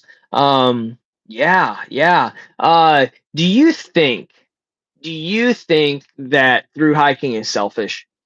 Nope, it is the most rewarding thing that you'll ever do. And it was funny. I was reading something on Facebook on the 2026 PCT Uncensored, saying if you ask for help, then you really didn't accomplish the trail on your own. I'm like, what the fuck are you talking about? Like, if you get donations, there, like, you got some people saying, then you didn't earn it. No, you earn every step of that. If you're walking it, you earned it. And what was the question? I forgot. Oh, the question was like, did like we can move on. Did you see any fights on trail? Did you see any rivalries? Anyone who's like, oh yeah, those two like got in a fight at Kennedy Meadows or Grumpy Bears and they don't talk to each other anymore? Nope. The closest fight I ever got into, because you know me, I'm patriotic. I carry my American flag and Marine Corps flag. One Yup. person got offended by my flag, and I said, if this offends you, come take it, but you're not going to like the outcome. And that was my closest fight and closest fight I seen. So I met quite a few veterans on trail, Hmm. and I've experienced some trauma and I have some PTSD, but you know, um, I feel like nothing could compare to some of the trauma that veterans go through, especially if you've like been in combat and So like, I don't ever let that hinder me, because I've had friends that have killed themselves, and we went through the same thing. Our PTSD was the same, but I'm in control of my demons. So I have a hat that has like a demon hand and a regular hand together, but they're handcuffed together. And it says, down with my demons. I'm down with my demons. Do I have them? Yes, but I'm in control. And some people like to say I have PTSD from combat to get the pity of it. Like anybody that does that, like if someone tells me they have PTSD from combat, I'm like, so what? So do I. You're not special, and I'm not special. Like we all have some type of PTSD, and it doesn't make having been in combat more special than the person who got in a car accident then that has PTSD. Yeah, because I know some folks that have PTSD from things that aren't related to military service. Mhm. That according to their doctors, their diagnosis is like, oh, your PTSD is actually more intense than some combat veterans I've spoken with. Yeah, no, like I go through my own things. I talk about it all the time, so I don't let it creep up on me. So, do I have it? Yes. Do I see shit that reminds me of stuff? 100%. I've been out of Iraq for 22 years, but it's been in my head every day. So, my tattoo right here says, "Only the dead have seen the end of war." And if you're dead, your war is over. But you come home, and the war still continues. So, my PTSD, I have it, but that's not a crutch. It's a did this hike help? 100%. My anxiety went away, my stress went away, the intrusive thoughts went away, and became a happier person out there. So, the trail should help you with it. Now, for those of us who we feel, for our fellow men and women who are veterans, from your perspective, what's a way that we can for our fellow men? A way to is that a a thing? way to be there, say, hey, thank you, but all they're going to say is it was just my job. But Yeah. just thank them anyway. There's nothing you can do. You actually, whatever service they were in, buy them a little flag of that branch.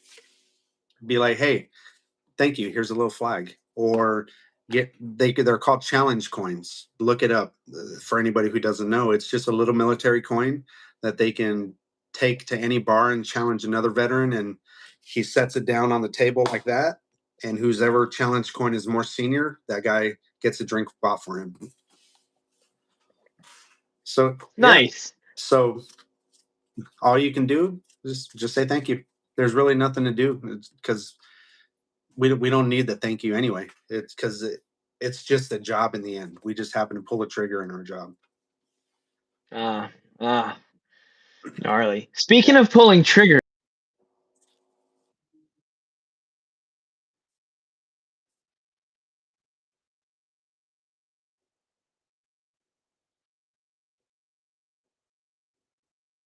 Arm on you would have improved your situation. I relinquished my firearm before I went on trail because I carried it every day. So being on trail, I was naked. It's Right. like, I always had my Glock right here, no matter where I went. So not having it was like I felt naked, but that's an extra 2 pounds that I don't want to carry. Right. I met another guy. I don't recall his trail name. We're friends on Instagram now. I met him in Oregon, and he was I think he was ex-Army. Uh-huh. And he said he asked me, he's like, man, you know anyone out here who's packing on trail? And I was like, no. And for like quite a while, but not too long, because right away I was like, no, fuck this. And I have some fellow, 2A pro 2A friends who are like, really? You ever carried a firearm in the field? You ever had to feel your firearm? You know how often you'd be cleaning that shit if you had that on trail? And I was like, oh my gosh, I didn't even think of that. Yeah, you'd be cleaning it all the time. Yeah. I mean, the zippers on my duplex went to shit because of the desert. I couldn't imagine what all that dust would do to a piece. So y'all that are in here on trail, the only dangerous thing that you're going to encounter is maybe going into town and finding their local meth head. That's it. There's nothing dangerous on trail. I would have to agree that those are the only times I felt sketched on trail was when I was in town. It was like, oh man, there's tweakers in this town. Dang it. Like, fuck. Like underneath the windmill by the railroad track. Yeah, exactly. Or yeah, sleeping next to the how many sleeping next to the railroad tracks. This other dude I hiked with Stakes, he used to say he was an ex-train hopper, and he'd always say when we were camped, train tracks, he'd always say, "Oh yeah, we're pitched in the art district," because of all the graffiti that would pass by on the trains. Yeah, the art district. Yeah, so you're obviously, I mean, I say obviously, you're gonna carry bear spray on the CDT in grizzly country, right? Actually, I'm not carrying anything. I have bear spray in my car. I thought about it, but ounces make pounds, bro. Yeah, but I mean, you're not gonna pack anything for against the grizzlies, because I intend on carrying bear spray on the CDT. Then you should come protect me. First, ladies and gentlemen, he's based. If you can't tell by now, the man is based. Yeah, okay, cool. I mean, and you know what? I talked to a couple of hikers that I hiked with in Newark on the way to in the last 100 miles to Kenny Meadows, Alberto and Captain Planet. And they were a couple that had hiked the CDT, and they were like, honestly, like our scariest. You'll shit your pants the first time you see a grizzly, but the sketchy. How I look at it is, they're gonna come at you so quick that you're not gonna have time to respond most of the time. So you just might as well die, and that's your time. And if you're frozen, is he frozen? Anybody else?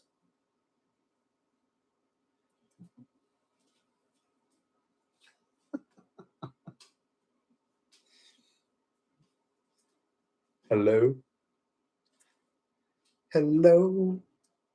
Is it me you're looking for? I can see it in your eyes. I do karaoke too, y'all. I can see it in your smile. And Suze Midnight, thank you for coming in. Midnight, you asked a question earlier, or you said something earlier. I met 2 people attempting the calendar year Triple Crown on the trail this year. Peg Leg, yeah. So if you weren't here earlier in the show, Peg Leg is pretty much why I decided to do this Triple Crown, because I watched her videos and I was like, that sounds hard, and I like difficult. Oh shit. Is he gone? Are you guys still here, or is he gone? I'm live and he's gone.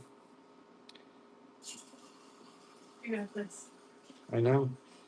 I know how to be an entertainer. Are you guys still in the chat, or is it over with?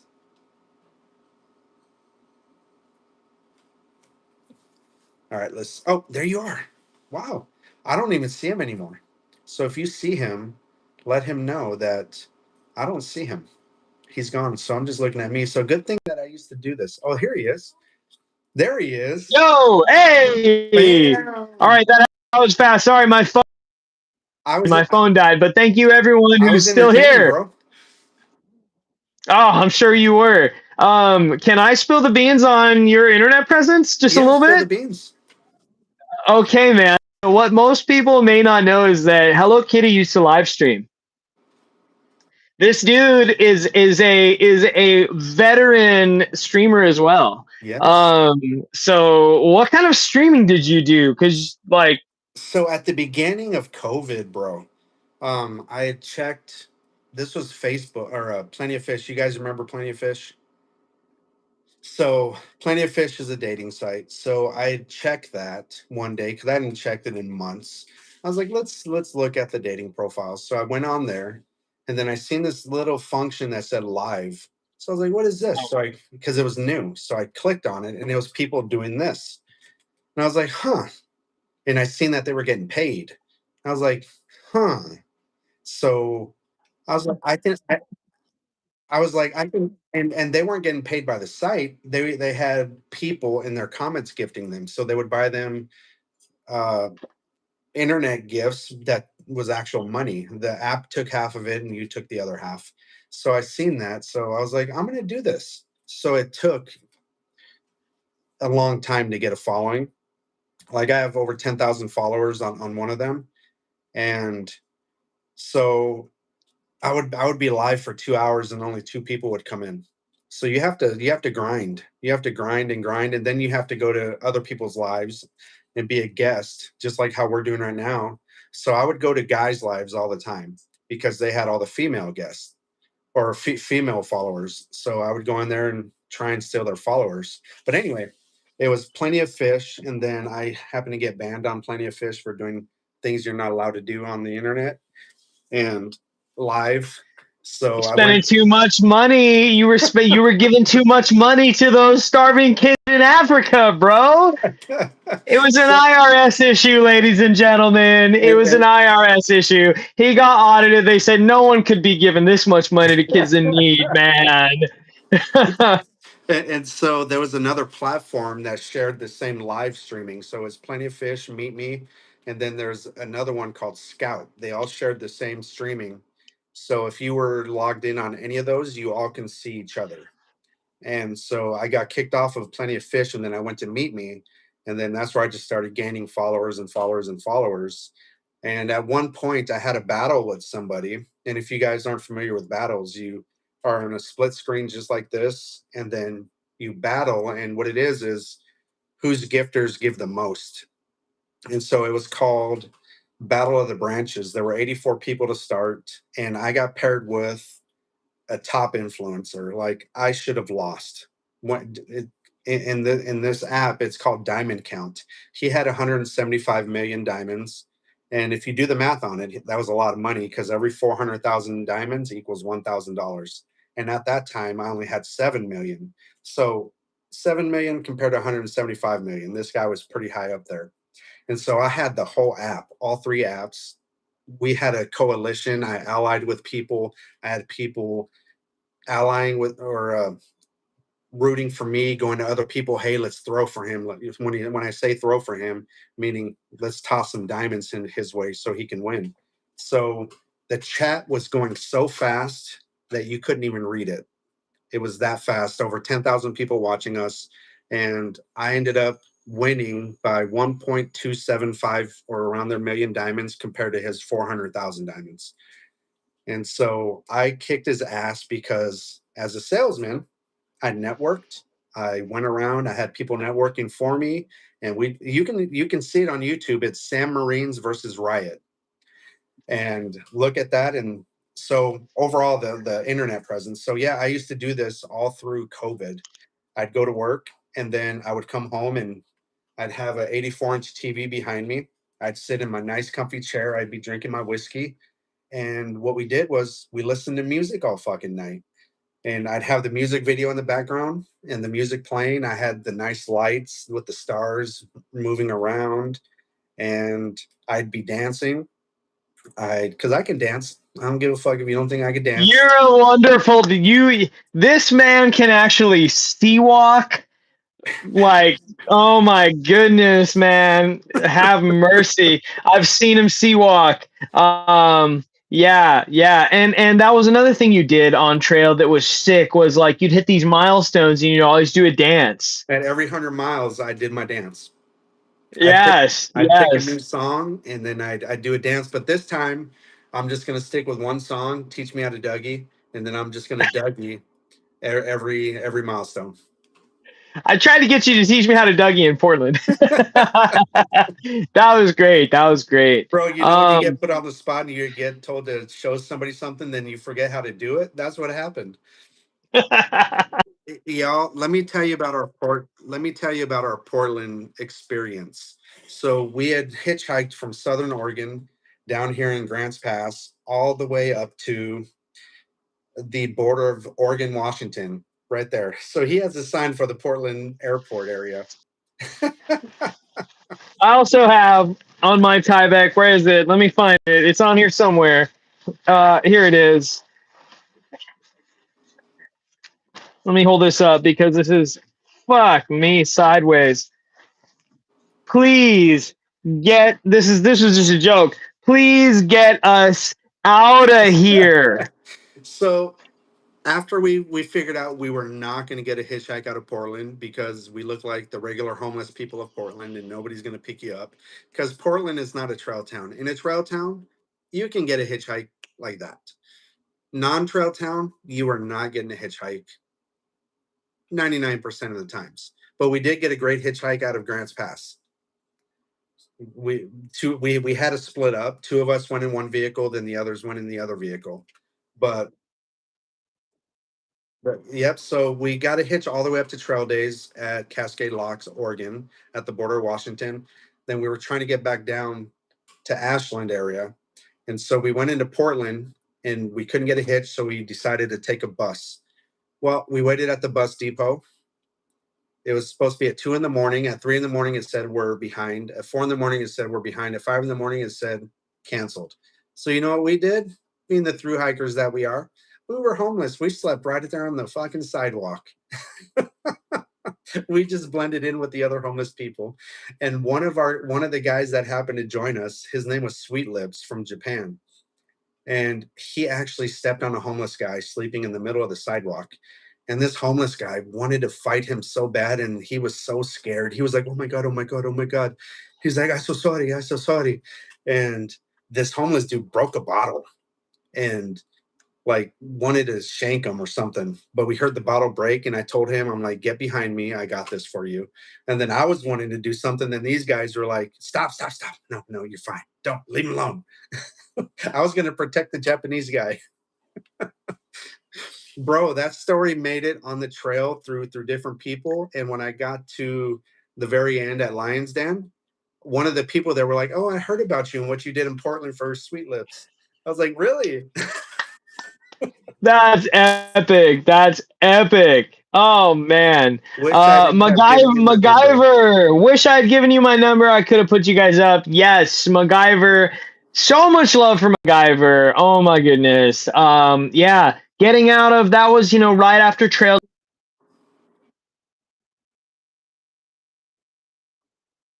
We had all ended up in Ashland together, and we went up to Trail Days. Trail Days was like an entire week earlier than it normally is. So timing, this, that, the other thing.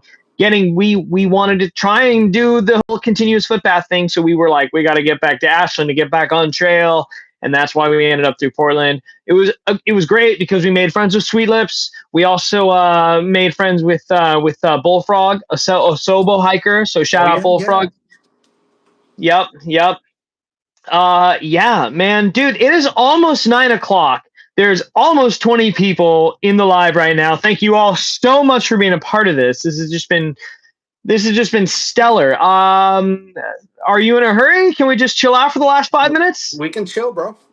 This is great. So I want to know, did you fill out the Halfway Anywhere survey? I didn't fill out any surveys. Okay, well, you missed the window. I hate to inform you, but you missed the window for the Halfway Anywhere survey. It's closed now. It might still be open. Let's find out. Halfway Anywhere. It might still be open. Anyways, the Halfway Anywhere survey, I've read some statistics from it, and it's basically put out by this guy named Halfway, I think was it, or no. I don't know. This thru hiker who thru hiked in 2013. He was so inspired by the trail that he decided to start doing a yearly survey called the Halfway Anywhere survey. Mm-hmm. And it's basically, it's optional. You kind of got to know about it. But if you've thru hiked the trail at the end of the year, you can go fill that out. And then he does basically, he does an entire survey based on statistics that he takes from that. I think last year, 2024, about 750 people filled it out, or maybe more. But he's got results from 750 hikers that did it. Can I ask you how you felt when you got to the monument? When you got to the northern terminus, when you got to the monument, like, what did you feel like walking up to it? So I ran the last 3 miles. So being a Marine that I am, that's what we do at the last 3 miles is we run to our goal. So I ran to the terminus, but the satisfaction didn't hit me because we had to hike back 30 miles. So I was still hiking. So it didn't hit me until I hit the road at Harts Pass. And then I cried like a little baby, the biggest baby that you'll ever see. Like I was on acid. And so my mom passed, y'all. So I put her ashes on top of Mount Whitney. But my mom, she was telling me, "You can do it, Sammy. You can do it." And she was doing this. So I was crying for like the last 3 miles until I got to Hearts Pass Road. Because y'all, yes, you're done with the PCT. You hit the terminus, but you have to hike back 30 miles to get to the road to get a hitchhike back to town. So when you get to the terminus, there's nowhere to go but hike back. And so I didn't feel accomplished. Yes, I felt accomplished at the terminus a little bit. I was like, yes, I made it, but it didn't hit me until I hit the road. Then I was like, I'm done. And I cried some more. I did a dance for my mom and I cried some more. And I'll tell you what, y'all, I cried so much on the PCT because it was a healing journey for me. I cried so many times. I cried for my dog. I left his collar on top of Mount Whitney with my mom's ashes. And so it was just a whole crying experience. I ain't too man enough to say that I cried. If you didn't cry, there's something wrong with you. Do you think real men cry? Real men cry like a motherfucker. Okay. I have to agree. I don't care what anyone says. I don't care if that's beta. I don't care if it's not. Fuck, dude. I fucking cry. Only alpha dudes that claim to be alpha are betas. Yo, let's go. Let's go. I'll drink to that. What are you sipping on tonight? I got this is an Oregon IPA. It's called Boneyard. Nice. Nice. Yeah. Boneyard IPA. Boneyard How IPA. strong is that? This 6.5 alcohol volume. Solid, solid. I'm sipping on this apple cider brew doctor kombucha. Nice. This is a whopping 0.05% alcohol by volume. But brother, when I finished the PCT for the second time, so y'all, when I did the PCT, I hiked my own hike. Yes, I skipped sections, but this time I'm gonna do the continuous footpath. I'm not gonna do anything unless I can't do it, like a fire or something. But this time, no more partying in the towns. I'm just gonna go. I'm gonna do my thing because I'll have cheated everybody that's watching. You know, I've cheated myself if I don't do it. Like the first time around, if I skip something, that's fine. It's my own hike. I completed the PCT. I hiked over 2,000 miles. So to do that is fucking nuts. But this time around, it's going to be a continuous footpath. Hopefully, Wolverine is there at the end at Hearts Pass to pick me up on his bike, and I'll sit on the front. I will be doing Trail Magic this year in Washington. Yeah. So and I know you're gonna be cruising through Washington a little bit of a different time than most through hikers will be cruising through Washington because that's just the way it works, ladies and gentlemen. If you are doing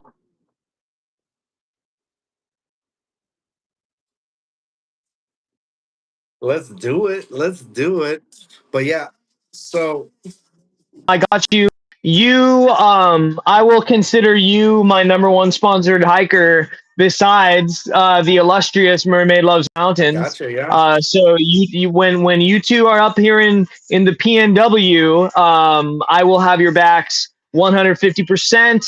But I will also be doing trail magic up here at undisclosed locations. Otherwise, it's not trail It's not magic. trail Am I right? magic.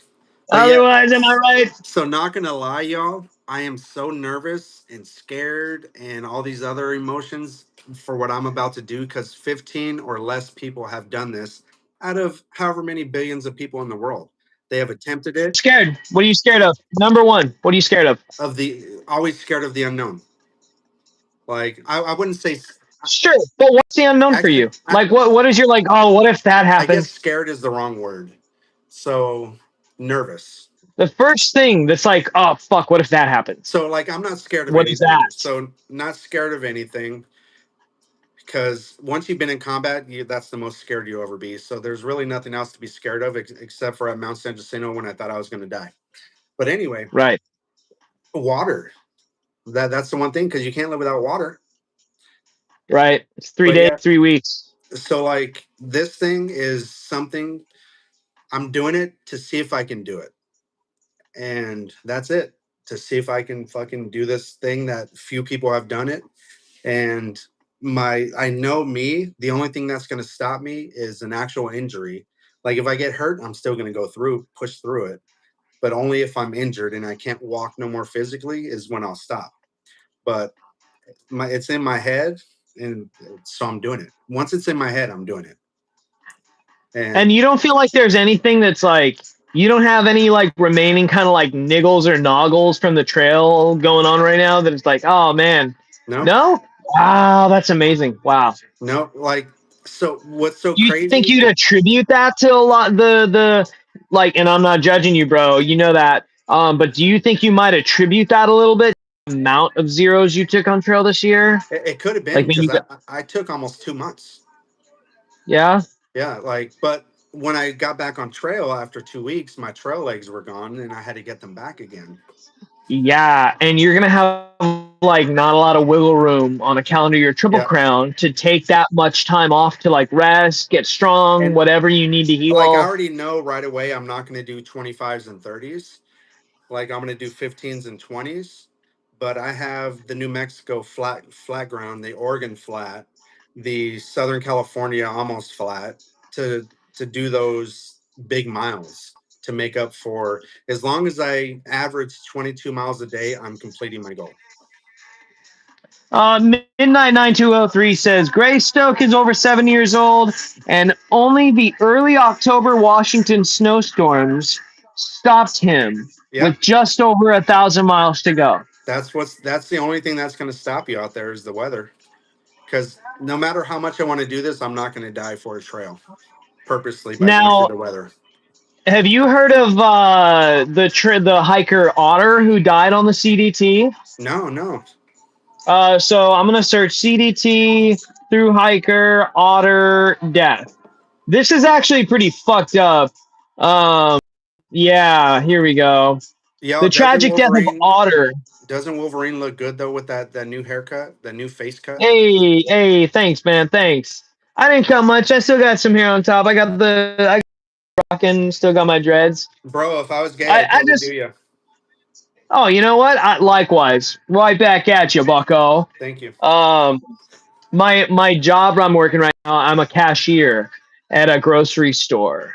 And so I go in there with my shirt buttoned up all the way. I may as well have the little things tied around my arms like old dealers did and car dealers did. You know, I try to be like your classic grocery store clerk. And so I thought the mutton chops might emulate sort of like, turn of the century butcher, you know? It looks good, bro. Like, you actually look like a Mexican dude. Thank you. For a while, like I told you, I was like, bro, I thought you were black. Oh my gosh. Or half black. Yeah, that happened with Jimmy as well, because I don't recall where we were, but we were somewhere and I dropped the N-bomb with the Enga at the end, and he was like, he heard me say that, he was like, is this dude black or not? And it's like, nah, bro, I'm just based. So yeah. So here it is. Through hiker Otter death. Yeah. So the tragic death of Otter on the Continental Divide Trail is a cautionary tale for hikers. Otter, a seasoned hiker, was found dead in a structure after being trapped in the snow for 6 weeks. His death was due to hypothermia, starvation, and dehydration, despite his experience and the skills he had developed over his long-distance hiking career. Now, I can't searching anything on Google is completely jacked these days, but I have read this guy's story before, and basically he hiked all the long trails. I don't know if this was like I don't know what attempt it was on the CDT for him, but it wasn't his first attempt. He ended up in a town somewhere, and he's like, oh, I'm going to go get on trail. I'm going to push. And other hikers are like, nah, bro, like a front's coming in.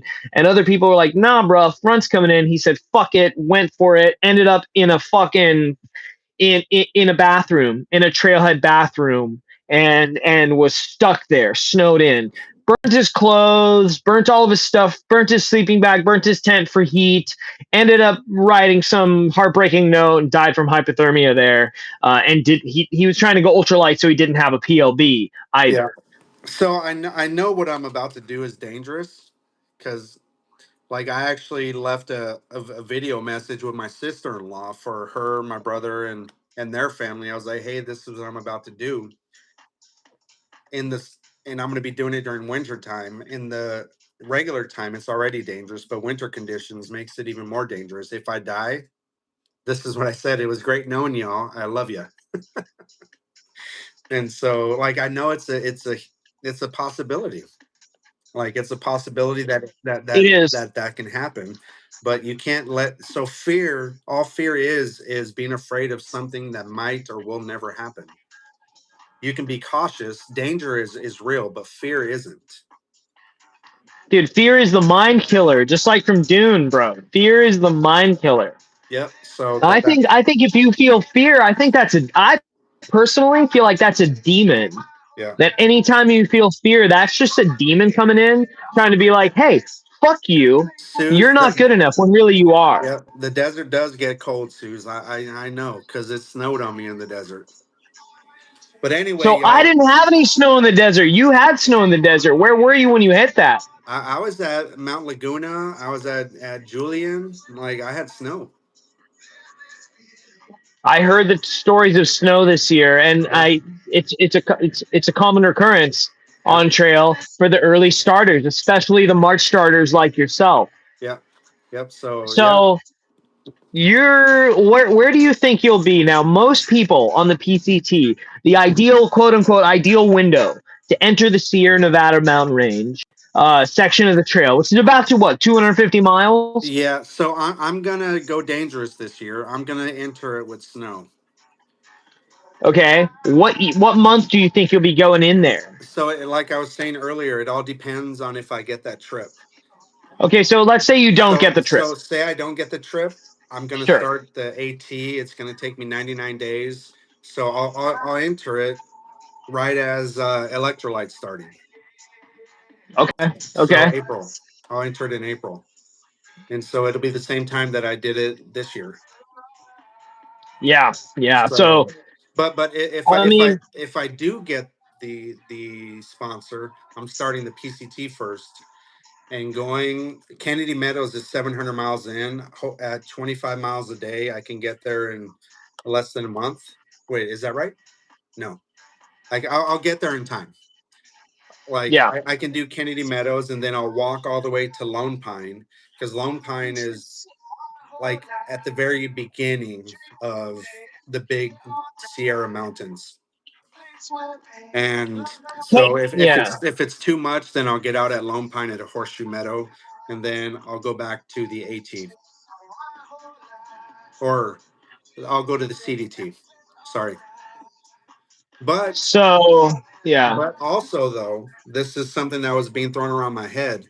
If I do get this trip, once I get back from New Zealand, I'm going to see how the northern terminus is, and if it's walkable, I'm going to go south. So Okay. Okay. So I get back January 11th. January 12th is when I'm starting some trail somewhere. And January 12th, if I don't get that trip, then it's a great possibility. Or if I do get the trip, it's a great possibility I'll just start at the northern terminus instead of the southern. Man.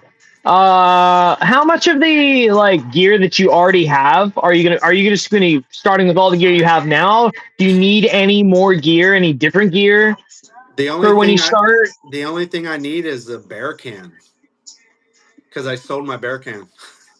Okay, well you can have mine. Oh shit! There we go. But Yeah, there you go. other than that, I got an ice axe given to me today, and the bear can is my one thing that I don't have. Nice, dude. Well, you got mine. I would be honored if you would use my bear can on your calendar, your triple crowd. Appreciate you, bro. You just saved me $100. Right on. Awesome. But yeah, So let's wrap this up. that's what I was about to say. I heard the wrap up music, And everybody, thank you for joining us. Yeah, big thanks to everyone for coming in. Like, We have had the illustrious Sam Hello Kitty. Real quick, I think we should do this just before we get off. How'd you get Hello Kitty? so, all right, y'all. So I thought up a way to be loud without saying anything. And so I had these nice Sanrio shorts that has all the Sanrio characters, and Hello Kitty happens to be one of the Sanrio characters. And so I started the PCT with my Sanrio shorts, and they used to be pajama bottoms. So I cut the leg off and I put the leg around my head, on top of my head for like a head warmth. And so I started the PCT with the leg thing on my head for like a beanie and my shorts. And so this old couple named Gone with the Wind. Later, MacGyver. Love you, girl. Hey MacGyver, thank you for being here, brother. So this old couple named Sister. Gone with the Wind, that was the only character they knew on my shorts. And they said, your name is Hello Kitty. And so day -1, I got the name Hello Kitty. That's awesome, dude. And so that's how we That's go. great. But everybody in here again, before he heads out, thank you for coming in here. For those of you that have been here the whole time, I'm honored that you were here to look at my ugly face for 2 hours. And appreciate you guys. Don't forget to hit the subscribe on me. And if you haven't hit the subscribe on him, don't forget to do that. And love y'all. Wolverine, thank you for having me on here, brother. I can't wait to make you guys proud by finishing this whole fucking thing. You are going to do great. I believe in you. I believe everyone believes in you that has watched this and will watch this. I'm going to put your info in the description for the. And you know what? It's a big honor to me that you're like down to do this, because here's the thing. I was speaking about this with my friend Lucas earlier, my fish friend, bro, about how and it's sort of like as a parting topic for this whole conversation we've had.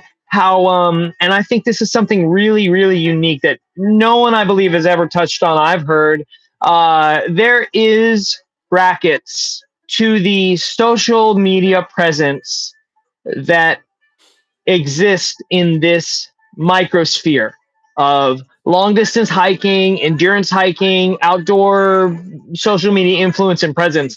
And basically, it's sort of like in the mass media, where if someone's really famous, then they're going to have them on Good Morning America. They're going to have them on The Late Show, et That's my cetera, et goal. cetera. They're going to have them on The View. Yep. And in the hiking world, like if you do a couple of long trails, you might get asked to be on, this podcast or that podcast. And maybe this one has over 1,000 followers. Maybe this one has thousands of followers. Maybe this one has hundreds of followers. If you have Triple Crown, you're going to get invited to be on this podcast or that podcast. It steps up a bit. If you have done something so phenomenal as completed a calendar year Triple Crown, you're going to get invited on this podcast, that podcast, and it just goes up and up and up. And this is an unavoidable sort of like bracket in this world and this reality. And I am just very honored that you would be on my podcast. I don't feel like I can even call it a podcast, but we're going down in history. We're Motherfucker, on we are calling this a podcast, motherfucker. So y'all, North. This is Northbound Spliff. I'm honored that he invited me on this. And brother, you one of my day ones from the hiking world. So I appreciate you. Right back at you. The catchphrase for the podcast is roll it, pack it, wrap it, munch it, drink it, smoke it, toke it, roll it. Did I say that already? Yeah. This is Northbound Spliff, hosted by me, Nick Wolverine, and this has been Sam Hello Kitty. Can I ask one last favor? Please do. Can you end it with plug walk?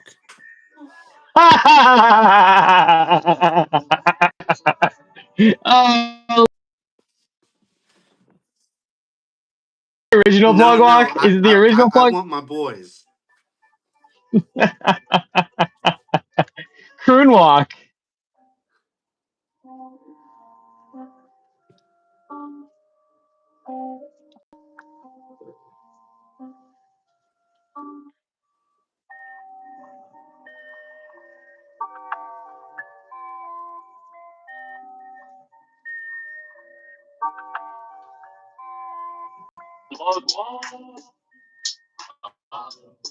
I don't even understand how the fuck my fuck off. Pick 'em up in a space suit.